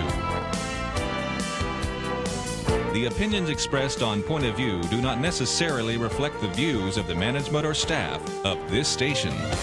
And now, here again is Kerby Anderson. Back once again, if you'd like to join our conversation, we have a lot more to cover, so I'm going to keep the train moving down the road. And one of those issues is certainly the issue of a shooting. Now, one of our articles here just kind of gives you a CNN report if you weren't familiar with it. Again, just a tragic set of circumstances. A 28-year-old individual that served but had PTSD. Again, he's responsible, but I also recognize those may have been mitigating factors. One of his roommates, and when he was in college, although he dropped out, said he was angry. He was a loner. There was attempts to see if maybe they could commit him, but they could not come up with enough justification to involuntarily commit him, and then went in and shot up this bar. A few of those victims actually survived what happened in Las Vegas, which is sad enough. Some of them are from Pepperdine University, which is a great school that I'm aware of. But one of the articles we've posted here is by David French, because we all know around the table, we have, of course, Debbie Georgatos and Lathan Watts, that, well, we just need more, and they always use the phrase, common sense, gun control legislation. And yesterday we pointed out that if you go to the Giffords Law Center, which evaluates how restrictive various states are in terms of gun control, the ones in the top list are mostly in New England, a Commonwealth of Massachusetts, New Jersey, Connecticut, New York. But number one is California. Ones on the other extreme would be like Mississippi, Arizona, things like that. And one of the articles that we have here is by David French, in which he shows somebody saying, well, this is why we need reasonable regulations, universal background checks. And so Dana Loesch, who's, of course, with NRA, says, well, this is what we have in California right now. Universal background checks, may issue, 10-round magazine limit, purchase limitations, a 10-day waiting period, no reciprocity with other states, assault weapons and ban and registration, ammo that you have to get through a FFL registration if you move, and on and on and on. This is the most restrictive state, more restrictive than New York or New Jersey. And I've been in those states and recognize how restrictive those are. So the question I want to ask around the table is, when we hear the phrase common sense gun control legislation, what else could you possibly do? Debbie, you've lived in California at times, and your husband has certainly, and that is the most restrictive state. And if it happens there, what else do you do at this point? I'm afraid in places like California, there is nothing further you can do short of just taking everyone's guns away, which I think some of the American left really do. When they say common sense gun control, that is what they mean. It's just like we really Australia? We don't like the Second Amendment. We're going to take your guns away. And that is really where it would be headed, listening to that argument. But I do think, the frustration that you hear just in even the title of this article and the sense around America, we have another mass shooting and, no obvious motive yet of the shooter, and it does not appear to be tied to terrorism. You just get a broad national angst and outrage. What we can do to stop this? And so I think some people who say, well, gun control is the answer, is because they can't think of any other answers. They don't know what to do. But I will say the people on to me, the deeper problems that give rise to these kind of things. I don't know this gentleman, this particular shooter, but the kind of cultural breakdown of connectivity, the lack of a sense of community in America, the deriding of the value of human life. I mean, it's a cultural thing, as frankly, a lot of the loss of the place of God in public life, as Christianity just being the Judeo-Christian ideas being a vibrant source of our morality in the country. All of that contributes to a loss of just respect for life and the value of life. Those are hard things. And also you can point to things like the breakdown of the family, loss of the role of a father figure, the statistics tell you that people do things like this. I don't know about this guy, but a lot of them, they came from a single parent household, not a lot of supervision, not a great education. And so there are a lot of factors. I think you got to get at the underlying factors. I don't think any more gun control is going to help. Yeah, I think the symptoms. I want to get your comments. 1-800-351-1212. Some of you wondered about taking prayer out of the school. Some of you wondered about violent video games. Some of you wondered about the breakdown of the family. Lots of issues. But Lathan, you've looked at this as well, and I'd love to get your comments. Well, excuse me, you cannot legislate evil out of existence. So you have to start every conversation, if you're going to have a conversation about quote-unquote common sense gun control. If you don't start from that premise, you are headed down a dangerous path, because there is no law you can pass that is going to make an evil person not commit an evil act. And you have to understand that any law you pass only affects law-abiding people. If somebody has it in their heart and in their mind, or whether that mind is disturbed or not, to act in a way that is so destructive to himself or others, he or she are not going to comply with any law that you pass. The laws only impact law-abiding people. I sort of, shudder at the phrase "common sense gun control." I don't think that there is such a thing. Because if you want to go by common sense, you have to go with what I just said, that laws only impact people that obey them. Yeah. And there's a reason why we have a Second Amendment in this country. If you don't like the Second Amendment, then work through the process to repeal the Second Amendment. That's really what you want to do. If that's really what you think is the answer, then then have at it. That's why we have the government, the process of government, and our Constitution is set up the way that it is. But all of that is not going to stop somebody who has gone so far afield of normative behavior to even consider something like this. It's not going to stop them from doing it. And the point in David French's article, and this one and others that he has written, is that each time it happens, it lowers the threshold for the next one. Yeah. That if you go back, however far back you want to go, to somebody, who is just, truly, truly disturbed, and they do it, and then that plants the seed in the mind of the person who maybe was just thinking about it, and it lowers the threshold each time it happens. I mean, it just baffles me that somebody can reach this point. And if you do, I don't get, it used to be people would just kill themselves. Yeah. And I don't want anybody to do that, but when did we get to the point where it's not enough for me to just kill myself? I got to go kill 40 strangers first, and then do it. Yeah. It is, all the things that Debbie mentioned, this is a symptom of all of those things: the breakdown of the American family, the deteriorating respect for the value of human life. I think the more connected we are, actually, the more disconnected we become when you can live virtually without ever leaving your house, and you don't have any real human interaction with people. It then becomes easier to devalue human life. Yeah. So all of those things are a factor. I forget. I won't give the right attribution because I'm blanking on the name, but I saw it today preparing for the show about the idea of mainstreaming people, and how maybe we need to rethink that. That if you are putting people who are outside the mainstream into the mainstream of American life, you are presenting an opportunity for this to happen. Yes. And that, our prison system and even our mental health facilities, those, to a certain extent, those things exist to keep dangerous people away from innocent people. And there's no simple solution to it, and there's not honestly going to be a be-all, end-all solution to it. As I started, you cannot legislate evil out of And I've existence. seen, even in my extended family, times where we've been able to involuntarily commit someone, and they were not able to do that in California when this person was such a threat that neighbors and the mother herself were concerned about that. Maybe we come back to that issue. We didn't put on the issue of violent video games. That, in this case, probably wasn't as important, but it certainly is in other situations. And, of course, this piece by David French is a quote from Malcolm Gladwell talking about this act. In some respects, it's like a slow-motion riot, because going all the way back to Dylan, Eric Klebold, and all the others, Eric Harris and Dylan Klebold, after Columbine, it was kind of like everybody was trying to get the higher death count. And you've seen some of those individuals do that. And so that's where okay, if we can't solve it with the guns, maybe we solve it with deterrence. For example, I've seen no one ever tried to rob a gun store. It just never happens. Because why? Everybody's packing, and if you knew that this was not a soft target, maybe that would make a difference. Are evil people still going to do stupid things and even maybe try to get themselves killed? True.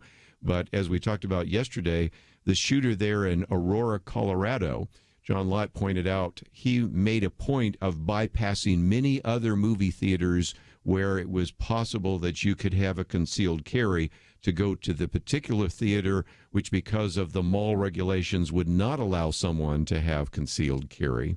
And the similarity is interesting enough, where he throws a smoke bomb in there, just like what this individual did, shoots individuals with multiple weapons. Unfortunately, they're learning from one another, and we'll probably have some more cases. But I'd love to hear your comments. 1-800-351-1212. Got a lot to cover, but if you'd like to join our conversation, we'll take your phone calls.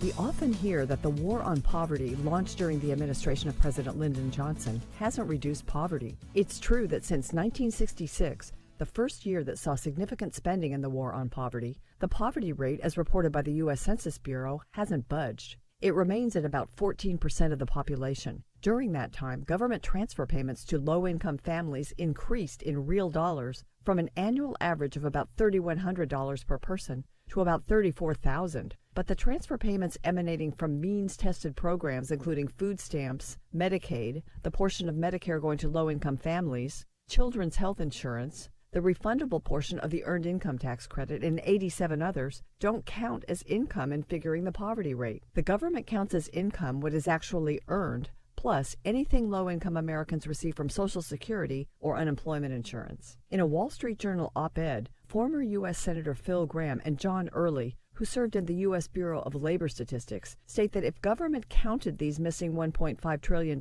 in annual transfer payments, the poverty rate would be less than 3%. Transfer payments, write Senator Gramm and Mr. Early, essentially have eliminated poverty in America. But the war on poverty was waged not just to raise living standards, but also to make the poor more self-sufficient and able to operate in the mainstream of the American economy. In this, it has failed. Before it began, working-aged heads of families in the bottom fifth of the population often held jobs. Since that time, there's been a precipitous decline in work among low-income Americans who receive benefits. Now, in that bottom quintile, really no one works. Mr. Graham and Early conclude, government programs replace deprivation with idleness, stifling human flourishing. These folks may have food, homes, cars, TV, and internet, but lack the tremendous good that comes from gainful employment. For Point of View, I'm Penna Dexter.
Now, back to Point of View, your listener-supported source for truth. Back once again, if you'd like to join our conversation, 1-800-351-1212. Of course, we've talked about a couple of issues. The gun control issue we can certainly put on the table, but we've also gotten into this issue of mental health and whether or not it would have been appropriate in this case, or at least in other cases, to involuntarily commit individuals.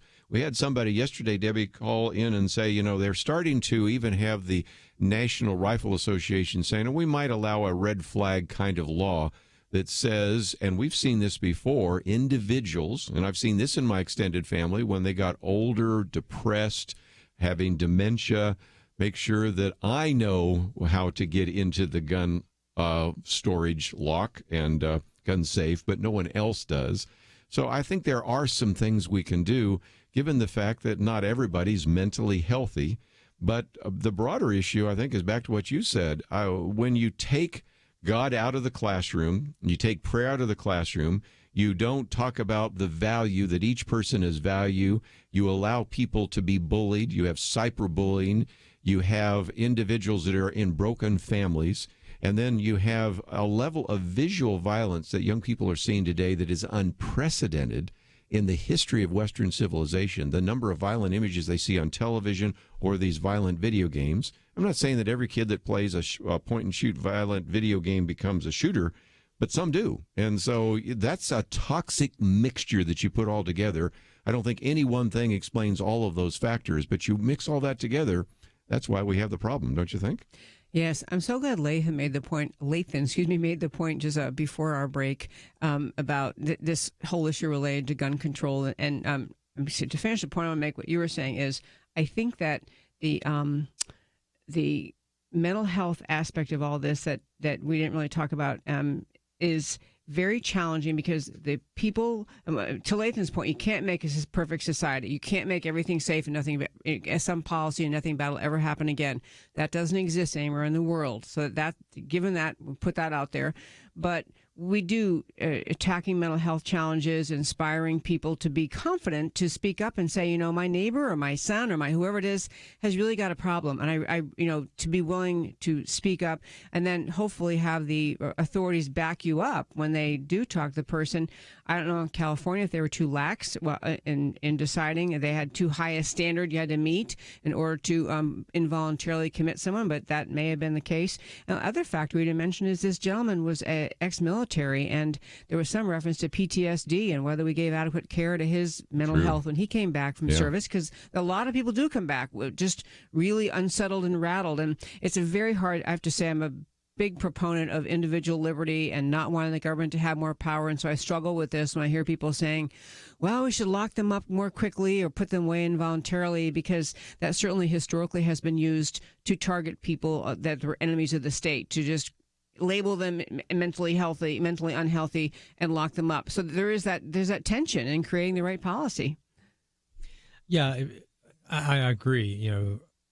Anytime you're talking about the authority to take someone's liberty away, you're going to have to be, extremely, extremely careful in how you set up whatever that policy is. Right. And I think a lot of times you just hope individuals will do that, like we've had to do when we've had elderly parents or people that are struggling with depression that have access to a firearm. Yeah. Right. And in that process, it's not, it's not a simple process, and nor should it be, for the exact reason that Debbie mentioned, so that it cannot be abused. But even as you said, doing this for a family member, it's still not, it's a little bit more involved than, let me go down and help you get registered to vote. I mean, you shouldn't be able to put somebody, in a locked room just as easy as you can help somebody register to vote. There have to be checks and balances on everything that we do like that, simply to avoid, the potential for it to be abused. But, I think there certainly must be ways. There are people much smarter than me that can probably figure out a better way to deal with the mental health issues in this country. The fact that this guy is a combat veteran and probably sounds like suffered from PTSD. Our veterans' health care system is not worthy of our veterans. Yeah, I know. And I think there's definitely room for improvement there. And we got Veterans Day coming up on Sunday, exactly. 100th anniversary of that. And so, again, let me take a phone call here because some of you would like to weigh in, and I'd love to get your comments. So, Bob, what would you like to add to our conversation today? Let's see if I got Bob. Here's Bob. Go ahead. Yeah, I wanted to make the point on gun control. One major problem is there has to be a law made for private sales. Where I live in Georgia, you can place an ad in a classified ad, and if a person responds, you don't even have to ask their name. In Chicago, 90% of the gang guns and criminal guns they're confiscating are coming from our state. I mean, it's to the point of getting ridiculous, really. So what you would maybe suggest is that if you're going to transfer a gun, you go to an FFL, a federal firearms license dealer. And I have done that, when I've had some guns that I didn't want, I went back and sold them to whatever, Cabela's or something like that. If for no other reason, I didn't want it to show up in a criminal investigation later and say, your gun was found there, although I doubt they even have the record. So it seems to me that that's reasonable. You want to write it in such a way that, I just use an example here. If I take over the guns from my father-in-law who's no longer alive, do I have to go we all get all those registered and those kinds of things? But you're right there. That's always referred to as the so-called gun loophole, but maybe gun sales loophole. But it's certainly one aspect that we might want to consider. But let me take another phone call because some others have some comments or suggestions. So let's go to Gary in Texas. Gary, what would you like to add to our conversation today? Hey, how are you doing?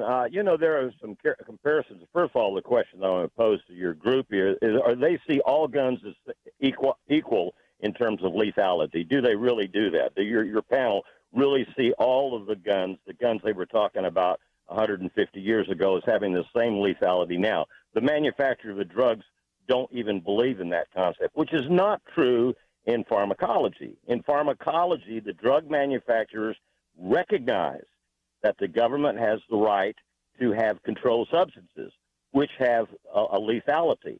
But absolutely, if you look at opioid deaths, they're far less than what we have in the shooting. But so my question is this: why don't the the manufacturer of firearms acknowledge that there's a difference in lethality in some of the guns? They don't even talk about that. And in fact, your panel hasn't mentioned that. What are they saying, that all gun is a gun is a gun? And that's not true. Yeah, we really hadn't got into it. The gun that was used in California, just to put it on the table because I forgot to mention that, was a 45 caliber Glock, and it was just one gun. And so it was a gun that he apparently modified because you actually, most cases, only have 10 rounds in a gun that you can obtain in California, which he obtained legally.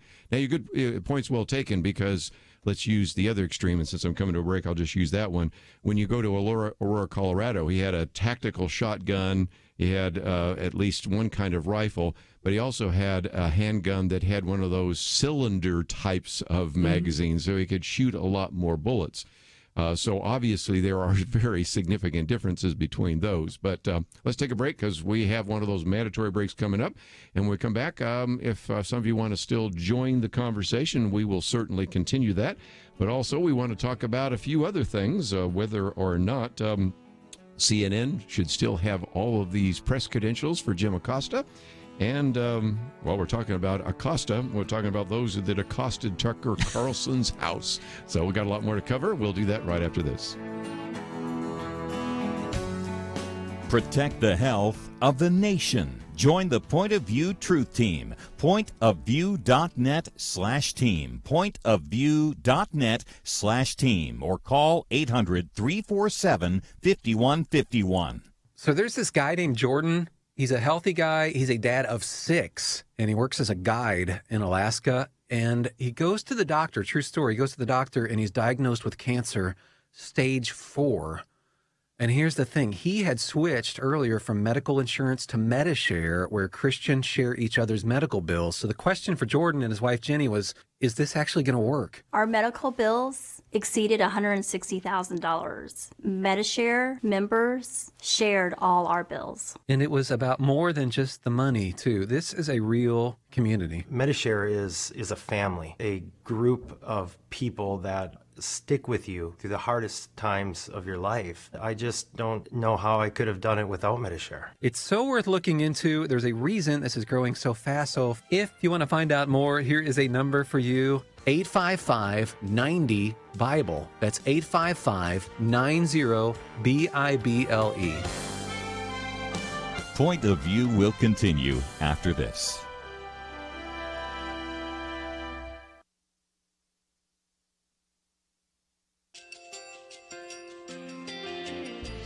I just want to thank you so much for all the wonderful programming you have. You're just absolutely fantastic. I recently started listening to Point of View, and I really found it interesting because of the different subjects you cover. Thank you for that. I really appreciate everything that you do in keeping us informed. Thank you, Kerby, for everything that you have been doing. I appreciate all the work that you're doing, advocating for the Word of God. Thank you so much. Point of view, I think, is absolutely necessary because it's a Christian perspective, a biblical worldview perspective, and receive very current, up-to-date information about what is really going on, week to week in our culture, which is changing so rapidly, and yet it's morally sliding backwards. Yeah, I'm just, first of all, I thank you guys. Y'all's program is wonderful, and enjoy it every day. I learn so much every time I listen to it. Point of View Radio Talk Show.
Hi, this is Kerby Anderson. You know, each day we take on the tough issues and provide a biblical perspective to them. The topics we cover are wide-ranging: apologetics, theology, prophecy, creation and evolution, intelligent design, marriage, family, child-rearing, the millennial generation, trends in society, politics, economics, business, religious liberty, the Constitution, public policy, foreign policy, military policy, tensions in the Middle East, abortion, homosexuality, pornography, sexual ethics, media, technology, history, and America's godly heritage.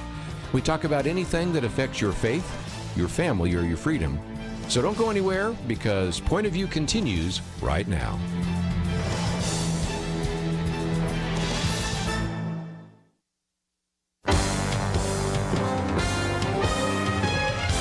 Across America, live. This is Point of View.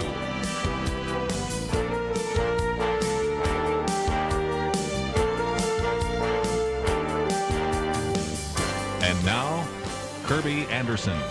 Last hour today, and if you would like to join our conversation, 1-800-351-1212. Debbie Georgatos and Lathan Watts with us, and I just thought before we get into the next issue, which is going to be the change of the Attorney General and what that might mean, and also some of these judicial issues that Lathan can certainly address. We've got two lawyers here, so I'm really pleased to have them. I thought I'd mention that Sunday is Veterans Day, which is a perfect setup to what we're going to be talking about in just a minute. And if you're not familiar, it started out as Armistice Day. It was the 11th hour on the 11th month in certainly 1918. And so that's why we had Armistice Day. Of course, later you, had the Treaty of Versailles, which happened in 1919. But in 1918, that's when, of course, you had what was Armistice Day. But then later, after we didn't just have one war, the Great War, it became World War I, then World War II. So by 1954, then we also had the Korean War. So that's when Congress then took out the word armistice and put veterans. And so now, of course, we have Veterans Day. And so my commentary on Monday is all about Veterans Day and gives you a little bit of that history, and also points out how powerful the 11th hour is, especially in Europe. A number of years ago when I was in London, I was in Heathrow Airport, and they announced that there would be a moment of silence at 11 a.m. Now, if you've ever been to Heathrow Airport, it's noisy, it's loud, people from all over the world, and I think, well, this is not going to happen. When that chime rang, it was dead silent in Heathrow Airport, which I thought, if nothing else, just talked about the reverence that the British have for their war dead, because they have been affected even more than we have. And so I just, first of all, wanted to mention Veterans Day. It's going to come back to a cross case that we're going to talk about in just a minute. But also, I just wanted to alert those of you that are pastors, Sunday is the 100th anniversary of Veterans Day or Armistice Day. This is a great sermon topic somewhere along the line. I'm going to be certainly talking about it in my Sunday school class. I wanted you to do that as well. And in just a minute, you're going to learn how that connects. Matter of fact, we might as well work on it right now, because this cross that is sitting there in Maryland was actually put forward by these mothers whose sons could not come back because they're just buried over there on the other side of the globe. And so then we have a case which is now before, luckily, the Supreme Court to determine whether or not to tear down that cross, or as one judge with no brain said, let's just take off the arms of the cross and make it an obelisk. Tell us a little bit more about that, because this is going to be one of those very important cases that First Liberty is going to be involved in. It is. We're very, very excited that the Supreme Court granted cert to our petition. As you said, with the 100th anniversary of Veterans Day coming up this weekend, this monument has been there for almost 100 years. I think 93 years. It has stood there in Bladensburg, Maryland, right outside of Washington, D.C. And it was originally put up by, as you mentioned, Gold Star mothers in Bladensburg in Prince George's County, Maryland, to honor 49 men of Prince George's County who did not come back from World War I. And the American Legion donated the property for the monument. They're our client in the case. When people look it up, it's the American Legion versus the American Humanist Association. That's how the case is styled. The American Legion is our client in that case, and as I said, they donated the property for it, and that's why the seal of the American Legion is actually in the center of the cross memorial, because they worked with these mothers to get this memorial built. And it was one of the very first memorials in the country to World War I. And as I said, it stood there for nearly 100 years before the American Humanist Association filed a lawsuit claiming that it violates the Establishment Clause of the First Amendment because it's in the shape of a cross and it sits on government property. So a couple little minor details that people should understand. It's in the shape of a cross for a reason. The mothers chose that shape, and they chose that shape for a reason because they wanted the memorial to look as much like the actual gravestones their sons were buried under. Right. Because at that time in the early 1920s, the likelihood of them being able to actually visit their sons' real graves was minimal, if not zero. And so they consider that to be their son's gravestone. That was how they could come visit their son's gravestone. So they wanted that marker to resemble as closely as possible the markers that their sons were buried under in Europe. Now, many years later, some of them were brought back and are in Arlington National Cemetery. So that's one point. Why is it in the shape of a cross? It is a historically recognized symbol of sacrifice, and it is a historically recognized symbol of World War I. The poet, in Flanders Fields, and it talks about the crosses row on row. And the poppies. And the poppies. Yeah. That's where Yes. that's where that memorial, Yes. people wear the poppy, that's where that comes from. Mm-hmm. So there's that. Then the humanists say, well, it's on government property. Well, it's on government property because the government took the property. The property originally belonged to the American Legion. The government took it by eminent domain when they were constructing a highway, a Veterans Memorial Highway. And even then, they went literally out of their way not to disturb this memorial. If you go and you see this place where the memorial stands, the road basically curves around it. Right. So, I've seen that in both directions. They went out of their way. If you not go to disturb. firstliberty.org, you've got a great picture or two to show Absolutely. people. There's and plenty some of the info. History. Firstliberty.org. You can read more about this. But yes, the government went out of its way not to disturb this memorial. And this memorial is part of a larger memorial park there in Bladensburg with more memorials to World War II, yes, Korea, right. Vietnam, September 11th. It is part of a war memorial park. But you're right. The Fourth Circuit Court of Appeals, in a 2-1 decision, ruled against us that it violates the Establishment Clause. We then appealed for an en banc review and didn't get it, so we appealed to the Supreme Court. The Supreme Court just last Friday granted our petition, so we're now preparing briefs and preparing for oral argument. They'll probably be in March, and then hopefully a decision by the end of the term in June.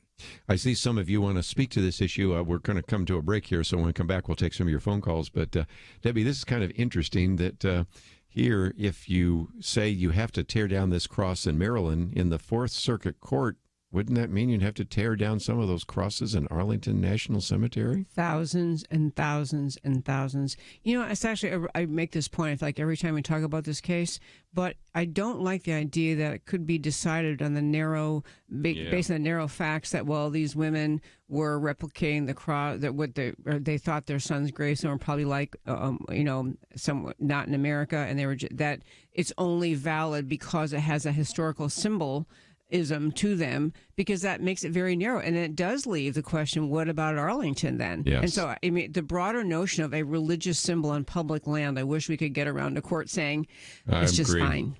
Yeah, it's like some of those Christmas decisions where they said, well, it's okay if you got a Frosty the Snowman and some reindeer along with the creche. Yeah, same kind of thing.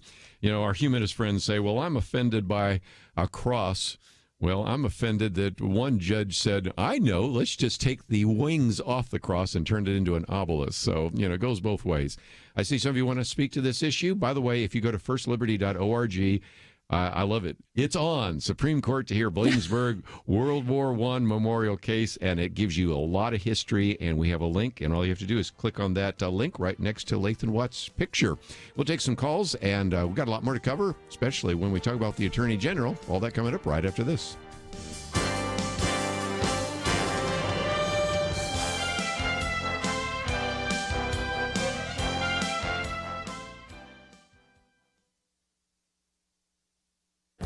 This is Viewpoints with Kerby Anderson.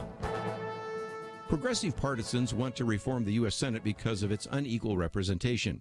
Frustrated after Brett Kavanaugh was confirmed as an Associate Justice, they point out that Democrat senators represent a much larger percentage of the American populace than Republican senators. That is certainly true. The votes of 2 senators from California with a population of 39 million are equal to the votes of 2 senators from Wyoming with a population around 590,000. But it's also worth mentioning that Democrats dominate in a number of small states like Vermont, Delaware, Rhode Island, New Hampshire, and Hawaii. Demographers even predict that 2 decades from now, half of the population of the U.S. will live in just 8 states. That, to me, makes the case for the Senate. Otherwise, we would just have a handful of states deciding everything for the rest of the nation. As we know from our history, the bicameral Congress was a compromise that made it possible for both large states and small states to ratify the Constitution. If any other proposal were seen as too advantageous to big or small states, it would have failed. We are the beneficiaries of a compromise that forces diverse sectors of our society to work together to craft legislation fair to everyone. I might also add that all of this talk of reforming the U.S. Senate is just that, talk. First, you would need an amendment to the Constitution. That requires 2/3 of a vote in both houses of Congress and ratification by 3/4 of the states. Second, even if you could get an amendment, it would be vetoed by 1 state. Article 5 of the Constitution also dictates that a state cannot be deprived of its equal suffrage without consent. The small states would never agree to any amendment reducing their representation. Progressives can complain all they want about the U.S. Senate, but nothing is going to change. I'm Kerby Anderson, and that's my point of view. From Graceworks Pictures, Indivisible, based on the true story of Army Chaplain Darren Turner and his wife Heather. Rated PG-13. Now playing. IndivisibleMovie.com.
You're listening to Point of View, your listener-supported source for truth. Back once again, Debbie Georgatos with us, as well as Lathan Watts. Of course, I've been mentioning a couple of things. First of all, Veterans Day this Sunday, so this would be a great opportunity for those of you that are Sunday school teachers, Bible fellowship teachers, pastors, to address that issue.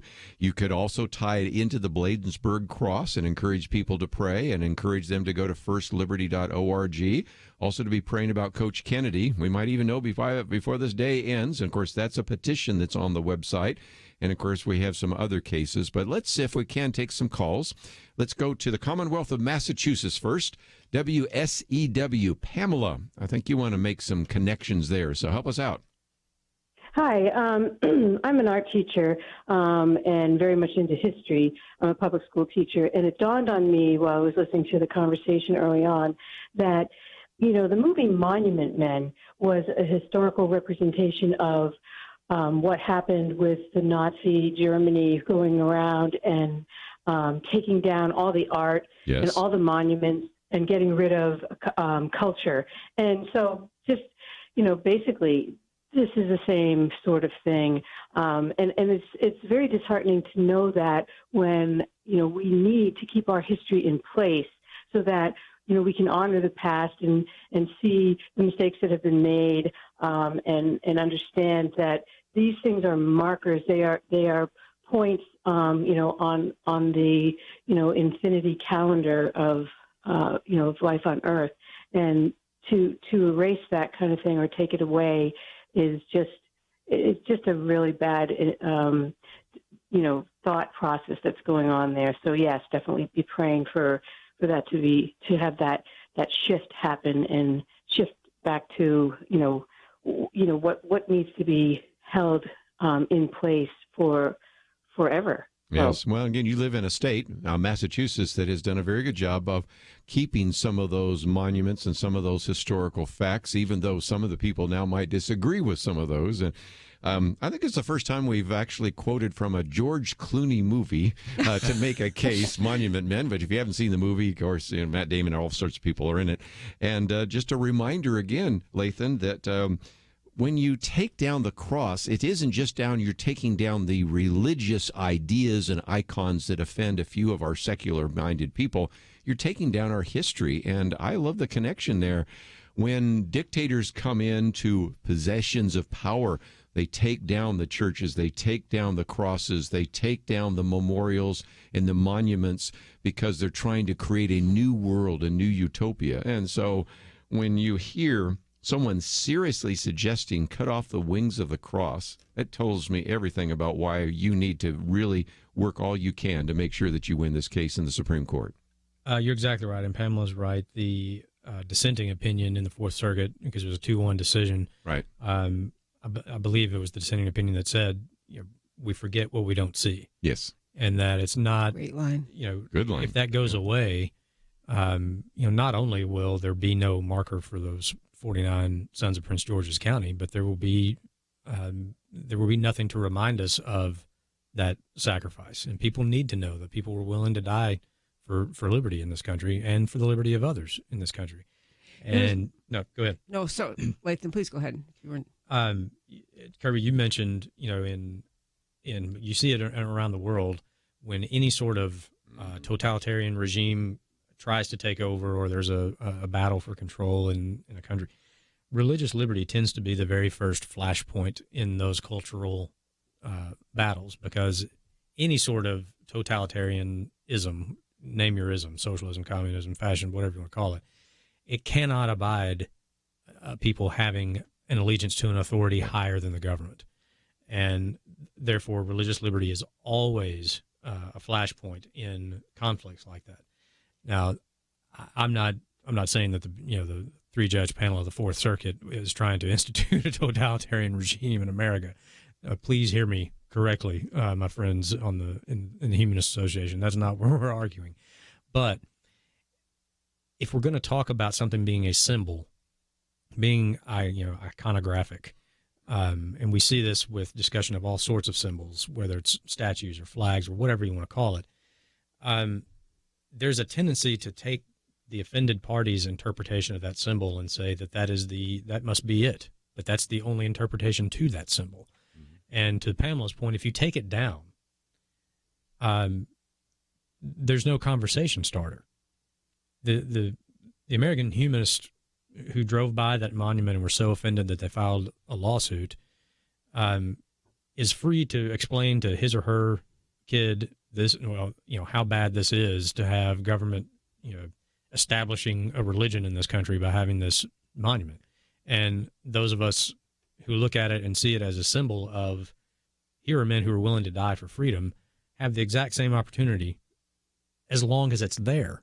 If it's not there, it is not a conversation starter for anyone. Right. And when you if you do not learn the lessons of history, you are doomed to repeat them. And so it is not just about, is this a symbol or what does it symbolize? We lose something in America when we lose the ability to discuss issues like this. And it's, not to mention, Arlington National Cemetery that you mentioned. I mean, there are, there's the Canadian Cross of Sacrifices there's the Argonne Cross of Sacrifice. And with this precedent, the Humanist Association could go to the Tomb of the Unknown Soldier, and that says, "Here lies in honor, glory, and an American soldier known but to God." Mm-hmm. If this is not overturned, sandblast it off. You can just sandblast God right off the tomb. Ooh. And that's not a country that I'm familiar with. Yeah. Lathan, those are just so eloquent and the great points on this. The other thing underlying this case is the question of the First Amendment. The First Amendment, which is the basis of the humanist challenge to this cross memorial, which is, Congress shall make no law respecting the establishment of religion. What they're arguing is because they drove by and had to see something that sits on public property, that should constitute an establishment of religion. And that's such an extreme interpretation of an establishment of religion.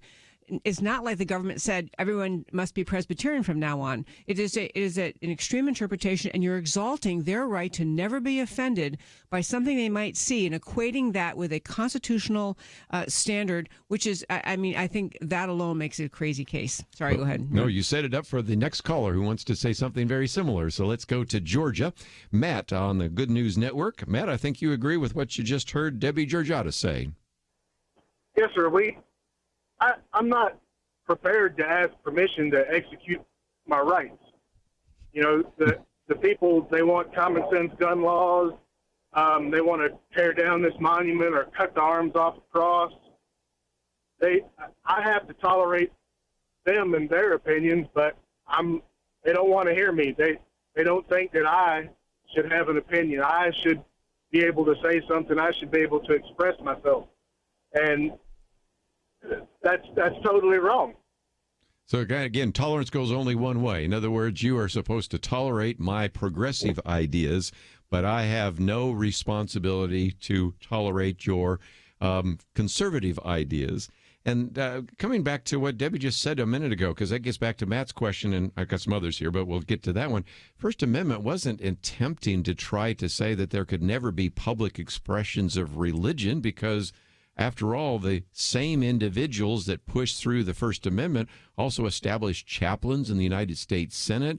The largest church in Washington, D.C. for a long time was in Congress. Give us a little bit of history. You're the history buff. Thomas Jefferson, who is, correctly or incorrectly, attributed with this whole idea of separation of church and state, he attended worship services in the House of Representatives. It was the largest congregation in America at the time, and so they used the floor of the House of Representatives right there in Washington, D.C. Jefferson also, as president, was the de facto head of the first public school system in Washington, D.C. And so he wrote the curriculum. What 2 books did he establish to teach reading in public schools in Washington, D.C.? The Bible and Isaac Watts' hymnal. Yeah. I like to claim Isaac Watts because we share a last name. I don't know if I'm related to him or not, but you could be. I think I'm probably at least as related to him as Elizabeth Warren is to her Native American ancestors. Less related to J.C. Watts, but you never know. Yeah, that's so funny. Yeah. So, it is, as Debbie said, a great distortion of the intent of the First Amendment. It was written to prevent the federal government from having an official church of the United States. Just as they had come from England with the Anglican Church and the official state church of England. They did not want a religious test for public office. They wrote that into the body of the Constitution, which is why it's not in the First Amendment. They thought that was important enough for the federal government. But the reason it says Congress is they didn't feel like they could bind the states to this same thing. And the states, many of them did have official state churches at the time the First Amendment was passed. Well, again, some great material there at First Liberty. We're going to take a break. We'll take some more calls right after this. Point of View Radio has been changing lives for a generation. Listeners have been inspired to apply themselves in all kinds of ways, to stand up as lawyers defending the Constitution and freedom, to start Christian schools, training up a new generation, to launch ministries on college campuses, even to run for and serve in Congress. So again, what are you doing to make a positive change? One way to start today is to join the Truth Team, Truth Team 360, and help us change lives. Our nation needs a truth team very badly. Support Point of View Radio today at pointofview.net. Set up your monthly gift by clicking the Truth Team 360 picture and then carefully follow the directions. Pointofview.net. By phone, you can give at 1-800-347-5151. 800-347-5151. Or mail that first donation to Point of View, Box 30, Dallas, Texas 75221. Box 30, Dallas 75221. Point of View will continue after this.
You are listening to Point of View. The opinions expressed on Point of View do not necessarily reflect the views of the management or staff of this station. And now, here again is Kerby Anderson. Final half hour. If you'd like to join us, 1-800-351-1212. Debbie Georgatos and Lathan Watts with us. And we'll take another call here on the issue of religious symbols. But let me just give you a preview. Just a few minutes, we're going to be talking about the Attorney General, Jeff Sessions, is out right now. The acting Attorney General, Matthew Whitaker, we do know something about him. We'll talk about that in just a minute. He's been the Chief of Staff for Jeff Sessions. And also, of course, we also have posted not only that article, but one that Debbie Georgatos suggested, and that's the one about Gerald Nadler, who is a Democrat from New York, who will actually head up the House Judiciary Committee. He says we're all in on Russia and want to impeach Kavanaugh. So the all in is being used a couple of different ways today. But let's go back to Missouri. Michael, KNEO, I think you had some questions about some of these religious symbols. So thank you for joining us today. Thank you for taking my call. And I want to start by saying God bless you, your staff, and all of your guests. You do a great service for this country. Thank you so much.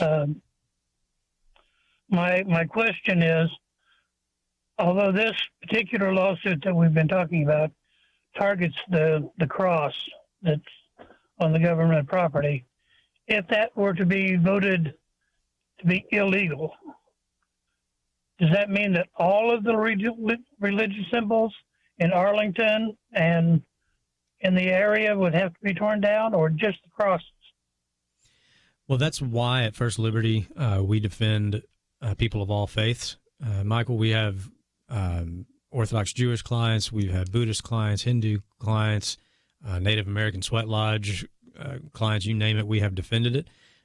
Because when we defend religious liberty for one religion, we defend it for all. And so when we win a case that protects the religious liberty of our Orthodox Jewish clients, we have several cases going on right now, that protects the religious liberty of the Christians in that neighborhood or that state or that district or wherever it may be. And you're right in that if the humanists, if the Supreme Court had not agreed to take this case and the Fourth Circuit opinion was left alone, then it would be the law in the Fourth Circuit. And so it would apply to any religious symbol in the Fourth Circuit. And that's the danger of, as we mentioned right before the break, about all the things in Arlington National Cemetery. So we're hopeful now that the Supreme Court has taken this case that they will answer this question, hopefully once and for all, and make it very clear to the Fourth Circuit and the rest of the country that simply the presence of a religious symbol on government property does not establish an official religion of the United States. If anything, it may acknowledge the influence in the history of this country and the religious influence in our country, but it certainly does not establish an official church of the United States of America by having something that symbolizes, whether it's a Ten Commandments monument that we've defended here in Texas, that symbolizes the moral foundation of law when you have it there on the grounds of the state legislature where people are making laws. We are anticipating a similar case in Arkansas over a Ten Commandments monument. That is not an overtly Christian symbol. Christians certainly pay homage to the Ten Commandments in the Old Testament, but it comes from the Judaic, Hebraic tradition. But we have represented people of pretty much any faith that you can probably come up with. If it can be practiced consistent with the Constitution, we will defend it. And for that very reason, that if we defend it for the Orthodox Jew or the Christian or the Hindu or the Buddhist, we defend it for all of them. A win is a win for all. Let me get into the weeds for just a second, and that is if some of you that are not lawyers, and I'm surrounded by some lawyers, may just tune out for just a second, but there's a thing called the Lemon Test, which has suggested that everything has to have a secular purpose. And some people say, well, what's the secular purpose of a cross? And it brings it back to what Debbie and I were just talking about a minute ago, and that is when you've had this lemon test that's been out there that was created out of whole cloth, by the way, by the Supreme Court, then you end up with these silly decisions that say, well, if you want to have a creche or a nativity scene in Pawtucket, Rhode Island, for example, as long as you have Frosty the Snowman or some reindeer, it's okay. And this whole idea that maybe the court could rule, now that we have a truly conservative court, I'd love to hear a Neil Gorsuch or a Brett Kavanaugh or some of them, or Samuel Alito, say maybe in light of what we are looking at, almost the stupidity of the way in which you have to justify a cross on public land, maybe we just need to end this allegiance to the so-called lemon test. Well, that would be a very big decision. That'd be a home if run, they did it. right? Yes, That'd be a yes, grand it would. slam, right? Yes, it would. Yeah. And you're right. I mean, it was sort of a judicially crafted doctrine, this lemon test. And I think judges, especially appellate court judges, they tend to they head down that direction, I think with good intention, because they're trying to establish a way. Here's how to evaluate cases like Here's this. how to allow everybody have a chance. Yeah, exactly. Yeah. Here's they're trying to put in writing or in an opinion. Here's a test. Okay, Yeah. if we have this test, then and if people understand this is how we decide these issues, then maybe these issues, because the Supreme Court's only going to hear 1%, roughly 1% of the cases that get appealed to them. Yeah. So in an opinion like that, kind of giving them the benefit of the doubt. If they establish this test, then maybe people can understand. Here's how to evaluate these issues. Now, that doesn't necessarily mean that I'm a big fan of the lemon test, but as far as I get you've raised this question. Is there a secular purpose? For the shape of the cross? No entanglement, secular purpose. You learn that in law school. As far as when you're talking about World War I. It is the universally recognized symbol of. So that's how you argue it. Of those men's graves, and for better or for worse in America today, I think there is a secular interpretation of the cross. You don't have to be a Christian to understand the cross as a symbol of sacrifice, and to be perfectly. I mean, for Christians, it's about the man who was on the cross. It is not about the cross itself. So I always point this out when I get into discussions like this. Like, well, look, Ozzy Osbourne wears more crosses than the Pope, but I don't think anybody is confused as to who the religious leader is. So if you want to go down this line of thinking, then yes, I think there is a possible non-religious interpretation to something in the form of a cross. Well, before we run out of time, I did want to talk about the fact that we have a acting attorney general, and what does that mean? I'd love to go around the round table here, and then of course we also have not only that article we've posted, but also one that you suggested by Molly Hemingway about what the ranking future chairman of the House Judiciary Committee wants to do. So I'm of course expecting endless investigations, but I'm also thinking that the acting attorney general, or whoever becomes the actual attorney general, may eventually call in Robert Mueller and say, this has gone on for long enough. Come on in, let's get a report and get this done. What are your thoughts? My thought with this, we have an acting attorney general because President Trump asked for the resignation of Jeff Sessions, who has been the attorney general since the beginning of President Trump's term. And I think this is a symbol of strength from President Trump. I mean, there have been a lot of people watching the Department of Justice seemingly run by the anti-Republicans. I mean, the entire, whatever you want to call it, Muellergate, FISA-gate, whatever, the entire thing has consumed the American public and the headlines since President Trump was inaugurated, and it is ongoing, and it seems it's the most astonishing thing in an era where we have a Republican control the Senate and the House and the White House, that we have the Department of Justice just determined, just bullet train down, trying to take down the president. It's the most astonishing thing. So the removal of Jeff Sessions was a great thing. He just wasn't in the fight, didn't seem to understand what the issues, what the attack really was. And the gentleman who was appointed, who's an acting attorney general, one reason I like him a lot was because he wrote an op-ed for CNN in which he basically said the Mueller probe, this is the Mueller investigation of Trump-Russia collusion, should be curtailed. He was essentially saying, why is Mueller, who's supposed to be looking into whether or not there was collusion between President Trump and the Russians in winning the election, why is the Mueller probe now looking into people's bank accounts and financial transactions, a gross expansion of his mission? And so this guy, the new Attorney General, or the acting Attorney General, who might maybe even be Matthew Whitaker. Whitaker, he may end up being appointed, and that would be pretty. I mean, I don't know a lot about him, but so far I like what I see.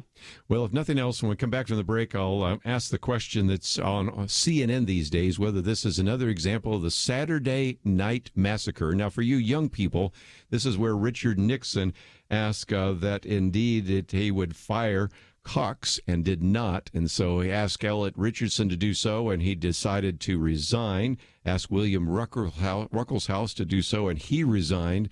And so eventually the Solicitor General, you might remember that name, Robert Bork, actually did so. And some people are saying this is a constitutional crisis, that the acting president, the sitting president, could actually fire the Attorney General and implement the acting Attorney General. I want to hear your comments around the table right after this.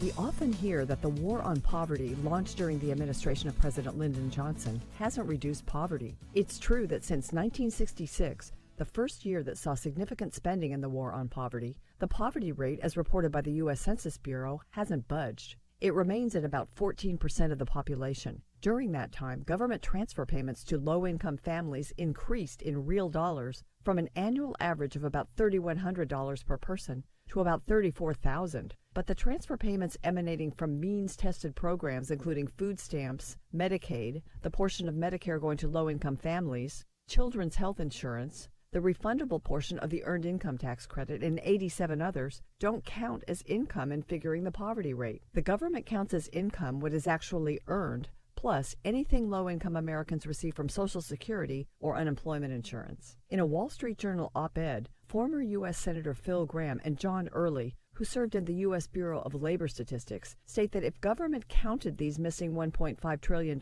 in annual transfer payments, the poverty rate would be less than 3%. Transfer payments, write Senator Gramm and Mr. Early, essentially have eliminated poverty in America. But the war on poverty was waged not just to raise living standards, but also to make the poor more self-sufficient and able to operate in the mainstream of the American economy. In this, it has failed. Before it began, working-aged heads of families in the bottom fifth of the population often held jobs. Since that time, there's been a precipitous decline in work among low-income Americans who receive benefits. Now, in that bottom quintile, really no one works. Mr. Graham and Early conclude, government programs replace deprivation with idleness, stifling human flourishing. These folks may have food, homes, cars, TV, and internet, but lack the tremendous good that comes from gainful employment. For Point of View, I'm Penna Dexter.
Now, back to Point of View. your listener-supported source for truth. I want to get to CNN's Jim Acosta for just a minute, but I want to come to our history expert again, Lathan Watts. And again, for some of you that are younger, and when we talk about a Saturday night massacre, when they were talking about that at CNN, I'm thinking, if you are under the age of 40, you probably don't even know what we're talking about. This, of course, was the special prosecutor, Archibald Cox, who was then Richard Nixon, the president, ordered a number of individuals to actually fire him and did not do so. First, Elliot Richardson, who resigned, and then William Rickleshouse, and he resigned, and eventually it was Robert Bork. So even when they're using the illusion, it's kind of obscure unless you're a history guy like some of us around the table. But we're hearing right now, Lathan, that this is a constitutional crisis. Last time I looked, the president can hire or fire the people in his cabinet. You serve at the pleasure of the president. Or I'm missing something here. No, you're not missing it. It's a constitutional crisis for people who know nothing about the Constitution. That's a great line. This is like 4 or 5 today. He's so good with the one-liners. I love him. Well, you're right. I mean, he's the head of the executive branch, and he has the right to ask for the resignation of his cabinet members, and he has the right to replace them. You know, the checks and balances are he is at a cabinet level. That person needs to be confirmed by the Senate and go through a process. And you know, I think whether he decides to stick with Whitaker or he picks somebody else in the meantime, there will be a process for that, and that's how the Constitution is designed to operate. Well, and again, as we've had Lindsey Graham, don't you love Lindsey Graham 2.0? Isn't that the best upgrade you've ever seen? And he was simply saying, you know, I voted for Eric Holder and all the other individuals, and I do believe that the president has the right to decide who is going to serve in his or someday her cabinet. And yet we certainly have Democrats that say, well, that's fine for the Clintons and the Obamas, but it's not fine for the Bushes and the Trumps. And I just think it has to be fair. That is a great segue into one of the points I was hoping you get to today, although, which is just that what you're really hearing from the left on this issue and so many others is there is just a notion that they are in charge. They know what's supposed to happen. It really has a totalitarian edge, a tyrannical, or as in related to the word tyranny, edge to the conduct that in which they engage on so many levels. The president is actually the chief executive. He gets to choose his cabinet. He gets to fire them. He gets to try to appoint the person he wants. And that isn't really questioned, except the emboldened and very anti-American, very tyrannical American left is saying, no, we don't like that President Trump decided to fire James Comey, so you know that could be a crime. We don't like that he decided to fire Jeff Sessions, and so we're going to. I mean, they actually called on Twitter yesterday at 5:00 for around the country to have protests over the firing of Jeff Sessions, as though the president doesn't have the right to do the job he was elected to do. It's the same attitude about the Jim Acosta thing. It's like he's a member of the media, but what he's saying is no. We run this. Trump, you're not in charge. We, the media, are. We'll tell you what, and we're going to use the time at the White House of asking questions to scold you, to lecture you, to chew you out. It's the same thing with the people protesting outside Tucker Carlson's house. They think they get to tell the rest of America what will be, and that tyrannical, that they're pieces of the same mindset that needs to be exposed and rejected. You know, part of the reason that worked in the past is because, and I used this analogy the other day with Nick Pitts because he's doing boxing right now. Sometimes a boxer will have a punching dummy or somebody that is really a sparring partner, and he really never throws a punch. He just takes the punches. And Marlon Maddox used to say that for a long time, the Republicans were always in the minority, so they were always like the sparring partner. They'd never throw a punch. They'd just simply take a punch. Donald Trump's kind of changed the rules a little bit. He refers to Jim Acosta as rude and a terrible person and tells the intern to take the microphone away, and then he won't turn it over. At that point, I'm thinking, whoa, you know, you better not do that in a Trump White House, because in previous situations, I think a George W. Bush would say, well, we need to have decorum here. So please sit down ahead. and all that. But that's just, I think the rules changed somewhere along the line. Yeah, you might want to reevaluate things if you're being lectured on civility by Donald Trump. And I'm not saying I disagree with him. That was rude what Acosta did. Yeah. I don't know if his credential has to be revoked over it or not. The thing about especially those press conferences in the White House, or whether in the briefing room or whatever, when the president does them, he calls on the person to ask the question. Right. So I think, you know, it might have been even more entertaining and enjoyable if I'm President Trump to not revoke his credential, but just to never call on him. But the thing is, he was still asked questions. Right. Well, I know. Now, if he interrupts, then when he hasn't been called on, and he's clearly disrespecting the other members of the press corps, which is why I find it interesting that some members of the press corps are defending Jim Acosta, because he has no respect for their opportunity to ask a question. Yeah. But if it became clear to CNN that you're never going to get a question at a press conference as long as Jim Acosta is your White House correspondent, CNN might make a decision to send. You know what? Maybe we need to send somebody else other than Jim Acosta, because he thrives on being the story, as you said, which is journalism 101. You're not supposed to be the story. You're supposed to be reporting the story. But, yeah. Go ahead. I think the entire Washington establishment has never encountered someone like Donald Trump, who just does not stand down. And I think Jim Acosta, if this were the first incident of behaving poorly, I would say, that's pretty extreme to pull his credentials. I don't think it is extreme. I think he has been belligerent and disruptive and accusatory. And when Trump tries to answer me, and he talks over the president of the United States over and over. And at some point, to finally say, you don't actually run this, and you can't act that way here. I don't know what other vehicle. I'm glad he did it. I think the symbol of I know the press is complaining because President Trump keeps saying, that you're the enemy of the people. Yeah. But you know what? The CNN, as a good example, they are the enemy of at least letting Trump get his message out. They just vilify him 24/7.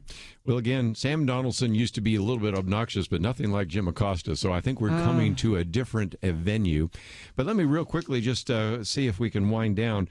Let me come to you, Lathan, because it seems to me that if you've got a split decision, you've got a Democratic House and a Republican Senate, I think the Senate's just going to keep moving through in the federal courts, and that will be significant.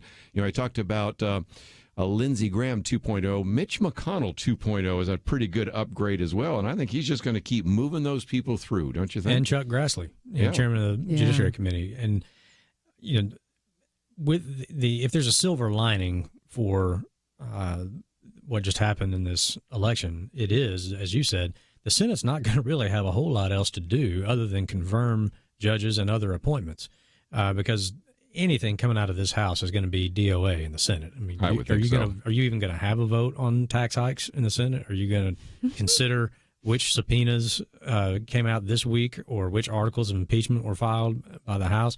I mean, you don't have a whole lot else to do, Mr. McConnell, Chuck Grassley. Let's just move judges. Yeah. Because that is a constitutional duty, and it's not just judges. Make also, an impact for a whole generation. Certainly, but there are other executive level nominations and appointments that have yet to be filled. That's true. That are very important appointments that have not been able to get a vote. Still have a deep state, even after 2 years. Exactly. So, I hope that you will see a lot more people moved through the process, even during the lame duck session. Yes. But let me just mention again, we have a link to First Liberty, but we also have a link to America Can We Talk. And if people can listen, they can certainly listen on the radio station. But if not, there's a link, right? So talk about what's available there. Yes, if you are on Facebook, you can go to Facebook Live at America Can We Talk, and the show is Sunday, 6 to 8 p.m. Central Time. You can watch it in Facebook Live. You can go to americacanwetalk.org, click on Listen Live, and this Sunday I have Dinesh D'Souza joining me. I think that is going to be very good. I wish we had more time because we still have callers, but we just ran out of time. Even after 3 hours, we covered a lot, and if you would like to read a little bit more, it's all on our website, pointofview.net. I want to thank Andrew and Steve for their help behind the scenes. Let me again remind you, Veterans Day is Sunday. Great opportunity for you. And we'll see you back here on Monday, right here on Point of View. Protect the health of the nation. Join the Point of View Truth Team. Pointofview.net/team. Pointofview.net/team. Or call 800-347-5151. So there's this guy named Jordan. He's a healthy guy. He's a dad of 6, and he works as a guide in Alaska. And he goes to the doctor, true story, he goes to the doctor and he's diagnosed with cancer, stage 4. And here's the thing. He had switched earlier from medical insurance to Medishare, where Christians share each other's medical bills. So the question for Jordan and his wife Jenny was, is this actually going to work? Our medical bills exceeded $160,000. Medishare members shared all our bills. And it was about more than just the money, too. This is a real community. Medishare is a family, a group of people that stick with you through the hardest times of your life. I just don't know how I could have done it without Medishare. It's so worth looking into. There's a reason this is growing so fast. So if you want to find out more, here is a number for you. 855-90-BIBLE. That's 855-90-BIBLE. Point of View is produced by Point of View Ministries.